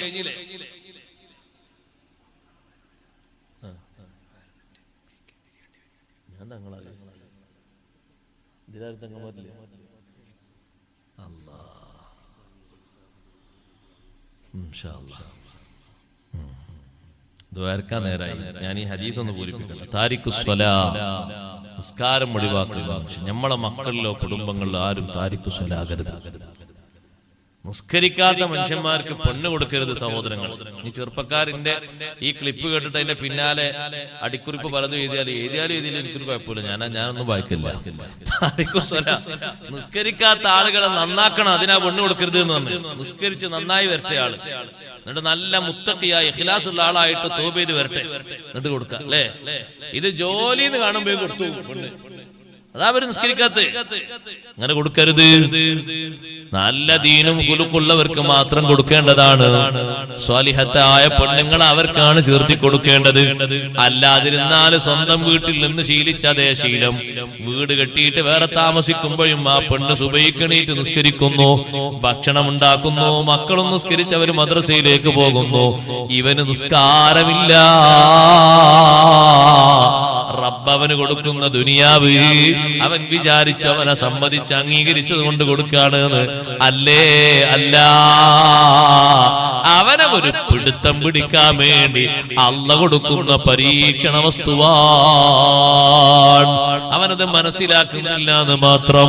പെട്ടെന്നൊന്ന് അല്ലാഹു തആല ഒരു ബ്ലോക്ക് കൊടുത്തു പോയാൽ, പെട്ടെന്ന് അല്ലാഹു തആല അവന്റെ നരമ്പിനൊരു ക്ഷതമേൽപ്പിച്ചാൽ, പിന്നെ അവൻ വിളിക്കാത്ത ഉസ്താദുമാരില്ലല്ലോ, ചൊല്ലാത്ത ദിക്റുകളില്ലല്ലോ, ചെയ്യാത്ത അമലില്ലല്ലോ. കാണാൻ പോകുന്ന ആളുകളോട് ഒന്ന് മാറി കിട്ടിയെങ്കിൽ പള്ളി പോകാമായിരുന്നു എന്ന് പറയാണ്. കേൾക്കുന്നവർ മാറി നിന്ന് ചിരിക്കാണ്. എന്തെങ്കിലും മാറി നിന്ന് ചിരിക്കുന്നത് അല്ലൊരു ആഗ്രഹം പറഞ്ഞ് കേട്ടിട്ട് ചിരി വന്നു പോയതാണ്. ഈ അസുഖം മാറിയാൽ പെട്ടെന്ന് മൂപ്പർക്ക് പള്ളിക്കൊക്കെ പോകണമെന്നുണ്ട്. ഇതിന്റെ മുമ്പോ പള്ളിന്റെ പടിവാതിൽക്കലേക്ക് ആള് കടന്നിട്ടില്ല. ഇപ്പൊ മാത്രമുള്ള ആഗ്രഹം പള്ളി പോകാനുള്ള ആഗ്രഹമല്ല, രോഗം മാറി കിട്ടാൻ വേണ്ടി പറഞ്ഞ ആഗ്രഹമാണ്. അതുകൊണ്ട് ചിരി വന്നു പോയതാണ്. പള്ളിയൊക്കെ ഒരാൾ പോകാറ് സന്തോഷം തന്നെയല്ലേ, പക്ഷെ മൂപ്പര് പള്ളിയൊക്കെ പോകാൻ ആഗ്രഹിക്കുന്ന കേട്ടപ്പോൾ നമുക്ക് ചിരി വന്നത്. നല്ല ആരോഗ്യമുള്ള 40 കൊല്ലം അല്ലാഹുത്തആല കൊടുത്തിട്ട് ഇതുവരെ ആ പടിവാതിൽ കടന്നിട്ടില്ല. ഇപ്പൊ രോഗം വന്നപ്പോ മാത്രം ഒരു ആഗ്രഹം, ഇതൊന്ന് മാറി കിട്ടിയ പള്ളി പോകായിരുന്നു. നേരത്തെ പോയിക്കൂടാനില്ലേ? അപ്പൊ ഇനി പള്ളിയിൽ പോകാനുള്ള ആഗ്രഹത്തിനാണോ അങ്ങനെ പറയുന്നത്? അല്ല, ഇത് മാറാൻ വേണ്ടിയുള്ള ഒരു ആഗ്രഹത്തിനാണ്. അത് ആത്മാർത്ഥമായിട്ടല്ല. താരിഖുസ്സലാ, അതിൽ മെമ്പർഷിപ്പ് എടുക്കരുത്. 10ാമത്തെ ഹതഭാഗ്യൻ വല്ലദീ യൻദുറു ലിവാലിദൈഹി ബിഐനിൽ ഗളബ്, ദേഷ്യത്തിന്റെ കണ്ണുകൊണ്ട് മാതാപിതാക്കളിലേക്ക് നോക്കുന്നവൻ നരകത്തിലേക്ക് വിധിക്കപ്പെടുന്നവനാണെന്ന് സയ്യിദുനാ റസൂലുള്ളാഹി സ്വല്ലല്ലാഹു അലൈഹി വസല്ലം. നമ്മൾ മുത്തഖീങ്ങളായി ജീവിക്കണം. ഇതൊക്കെ മാറ്റുന്ന ആൾക്കാരാണ് മുത്തഖീങ്ങൾ. ഈ 10 മെമ്പർമാരും എന്റെ ഉമ്മത്തിൽ നിന്ന് നരകത്തിലേക്ക് കൽപ്പിക്കൊടുന്നവനാണ് ഹബീബ് റസൂലുള്ളാഹി സ്വല്ലല്ലാഹു അലൈഹി വസല്ലം പറയുമ്പോൾ ആരാ നരകത്തിലെത്തുന്നത്? മുത്തഖീങ്ങൾ മാത്രമാണ്. ആ കൂട്ടത്തിൽ ഇടം പിടിക്കണം. അല്ലാഹു തആല തൗഫീഖ് നൽകട്ടെ. സ്വർഗ്ഗത്തിൽ പോകുന്ന ആൾക്കാരുടെ കൂട്ടത്തിൽ, മുത്തഖീങ്ങളുടെ കൂട്ടത്തിൽ അല്ലാഹു നമ്മളെ ചേർത്തി തരട്ടെ. മുത്തഖീങ്ങളല്ലാത്ത ആളുകൾ ആരും സ്വർഗ്ഗത്തിലെത്തൂലേ. അവർക്കാണ് സ്വർഗ്ഗം എന്ന ഖുർആനിലുടനീളം പറയുന്നത്. മുത്തഖീങ്ങൾക്ക് മുത്തഖീങ്ങൾക്ക് മുത്തഖീങ്ങൾക്ക് അവർക്കാണ് സ്വർഗ്ഗം. അപ്പൊ മുത്തഖിയായി ജീവിക്കണം. അവരുടെ സ്വഭാവങ്ങളൊക്കെ മേളിക്കണം. അവരുടെ സംസ്കാരങ്ങളൊക്കെ സ്വീകരിക്കണം. ഓതി വെച്ച ആയത്തിന്റെ അർത്ഥം നിങ്ങൾ കേട്ടില്ലേ? അല്ലദീന യുൻഫിഖൂന ഫിസ്സറാഇ വല്ലറാ. ഞാൻ ഇതുകൂടി പറഞ്ഞ് അവസാനിപ്പിക്കണം. ട്രെയിനിന്റെ സമയമായി എന്നാ പറയുന്നത്. ബുദ്ധിമുട്ടുള്ള കാലത്തും വിഷമുള്ള കാലത്തും സന്തോഷമുള്ള കാലത്തൊക്കെ അല്ലാഹുവിന്റെ ദീനിന് വേണ്ടി, കുടുംബത്തിന് വേണ്ടി, സമൂഹത്തിന് വേണ്ടി ചെലവ് ചെയ്യുന്നവർ മുത്തഖീങ്ങൾ. ആദ്യ ലക്ഷണം ഒരു സൂറത്തിൽ അല്ലാഹു എണ്ണിയത് അങ്ങനെയാണ്. അല്ലദീന യുൻഫിഖൂന ഫിസ്സറാഇ വല്ലറാ. സന്തോഷമുള്ള സമയത്തും ബുദ്ധിമുട്ടുള്ള സമയത്തും അവർ ചെലവഴിക്കും. കാരണം അവര് മുത്തഖീങ്ങളാണ്. ഉള്ളതിനനുസരിച്ച് കൊടുക്കാനാണ് അവരെ മനസ്സിൽ താല്പര്യം. എടുത്തു വെക്കാനല്ല, കഴിവനുസരിച്ച് കൊടുക്കാനാണ്. ഇപ്പൊ പ്രാരാബ്ധമാണ് എന്നാലും കൊടുക്കാമല്ലോ. ഇപ്പൊ സന്തോഷമാണ് എന്നാലും കൊടുക്കാമല്ലോ. ഒന്നുമില്ലാത്ത സമയത്ത് കിട്ടുന്ന തുച്ഛം ദീനാർ സ്വതക്ക ചെയ്തിരുന്ന മഹാനാണ് അബ്ദുറഹ്മാൻ ഇബ്നു ഔഫ് റളിയല്ലാഹു അൻഹു. അന്ന് കൊടുക്കാനുണ്ടായിരുന്നത് 5 ദിർഹമാണ്, 10 ദിർഹമാണ്. പിന്നെ കച്ചവടത്തിൽ അല്ലാഹു വലിയ പുരോഗതി കൊടുത്തപ്പോ, വലിയ സന്തോഷം കിട്ടിയപ്പോ 700 ഒട്ടകത്തിന്റെ പുറത്തൊക്കെയാണ് മദീനയിലേക്ക് ചരക്ക് വരാറുള്ളത്. ഓരോ കച്ചവടം കഴിഞ്ഞിട്ട് കിട്ടുന്ന ലാഭത്തിൽ നിന്ന് 2000 ദിർഹം, 3000 ദിർഹം ലാഭത്തിനനുസരിച്ച് ഇങ്ങനെ കൂട്ടി കൊണ്ടുവന്ന് ആയിഷ ബീവിന്റെ വാതിൽ പടിക്കൽ വെച്ചിട്ട് പറയും, ഉമ്മാ ഈ കഴിഞ്ഞ ആഴ്ച കച്ചവടത്തിന്റെ ലാഭമാണ്, ഒന്ന് ദുആ ചെയ്യണേ. ഇവിടെ വെച്ചിട്ടുണ്ട്. അബ്ദുറഹ്മാൻ ഇബ്നു ഔഫ് റളിയല്ലാഹു അൻഹുവിന്റെ ധർമ്മം കണ്ടിട്ട് സ്വഹാബത്ത് അത്ഭുതപ്പെട്ടു പോയി. നേരത്തെ സ്വർഗം കൈക്കലാക്കിയ മഹാന്മാരിൽ 10 ആളുകളിൽ ഒരു മഹാനാണ്. സ്വതക്ക കൊടുക്കുന്നത് കണ്ടില്ലേ? മദീനയിലെത്തിയ ഒരൊറ്റ ദീനാർ പോലും കയ്യിലില്ല. നറുക്ക് വീണ അൻസാരിയായ സ്വഹാബി, എനിക്ക് മദീന മാർക്കറ്റിൽ ഒരു കടയുണ്ട്, നാളെ നിങ്ങൾ വന്നോളൂ. എടച്ചുമരി വെച്ചിട്ട് പകുതി വസ്തു നിങ്ങൾക്കും പകുതി എനിക്കും കച്ചവടം ചെയ്യാമെന്ന് പറഞ്ഞപ്പോ, അത് വേണ്ട, നിങ്ങൾ എനിക്കൊരു 20 ദീനാർ കടം തന്നാൽ മതി, കച്ചവടം ചെയ്യേണ്ടത് എങ്ങനെയെന്ന് പഠിപ്പിച്ചാലും മതി, ഞാൻ അങ്ങനെ അങ്ങ് ചെയ്ത് ജീവിക്കാം. ആദ്യം ലാഭം കിട്ടുമ്പോ നിങ്ങളെ കടം വീട്ടാം. അങ്ങനെ ഹലാലായ കച്ചവടം ചെയ്ത് വികസിപ്പിച്ച് കിട്ടിയ സ്വത്തിൽ നിന്ന് എത്രയാണ് മഹാനവറുകൾ ധർമ്മം ചെയ്തത്. അങ്ങനെ ധർമ്മം ചെയ്യുന്നവരാണ് വൽകാദിമീനൽ ഗൈദ്, ആ ദേഷ്യം ഒതുക്കി നിർത്തുന്നവരാണ്. ചില പണിയൊക്കെ കാണുമ്പോ ദേഷ്യം പിടിച്ചു പോകും. ഒതുക്കി നിർത്തിയിട്ട് സ്നേഹോപദേശം കൊടുക്കണം. ഭാര്യമാരോട് ദേഷ്യപ്പെടരുത്, ഉമ്മമാരോട് ദേഷ്യപ്പെടരുത്, ബാപ്പമാരോട് ദേഷ്യപ്പെടരുത്. പിടിച്ചു നിൽക്കണം. അവരെ ചില സംസാരങ്ങളൊക്കെ ദേഷ്യത്തിലേക്ക് നമ്മളെ നയിക്കും.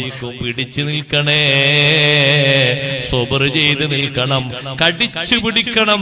വൽകാദിമീനൽ ഗൈദ്, ദേഷ്യം ഒതുക്കി നിർത്തുന്നവരാണ്. വൽആഫീന അനിന്നാസ്, ഇങ്ങോട്ട് അനാവശ്യം പറയുന്നവരോട്, ഇങ്ങോട്ട് എന്തെങ്കിലും അക്രമം ചെയ്യുന്നവരോട് അതേ നാണയത്തിൽ തിരിച്ചടിക്കാതെ മാപ്പ് നൽകുന്നവരാണ്. വിട്ടുവീഴ്ച നൽകിയിട്ട് അവരെ കൂടി നന്നാക്കുന്നവരാണ്. നല്ല നല്ല സ്വഭാവങ്ങൾ അല്ലാഹു നമുക്ക് നൽകുമാറാകട്ടെ. നമ്മളെ മജ്‌ലിസ് അല്ലാഹു തആല ഖബൂൽ ചെയ്യുമാറാകട്ടെ. ഇൻഷാ അല്ലാഹ് ദുആ അവസാനിപ്പിക്കുകയാണ്. സമയം സാഹചര്യം എത്രയേ ഉള്ളൂ, പിന്നെ സമയം കിട്ടുമ്പോൾ ബാക്കിയൊക്കെ പറയാം. ആ ആയത്ത് വിശദീകരിക്കാനാണ് ഉദ്ദേശിച്ചത്.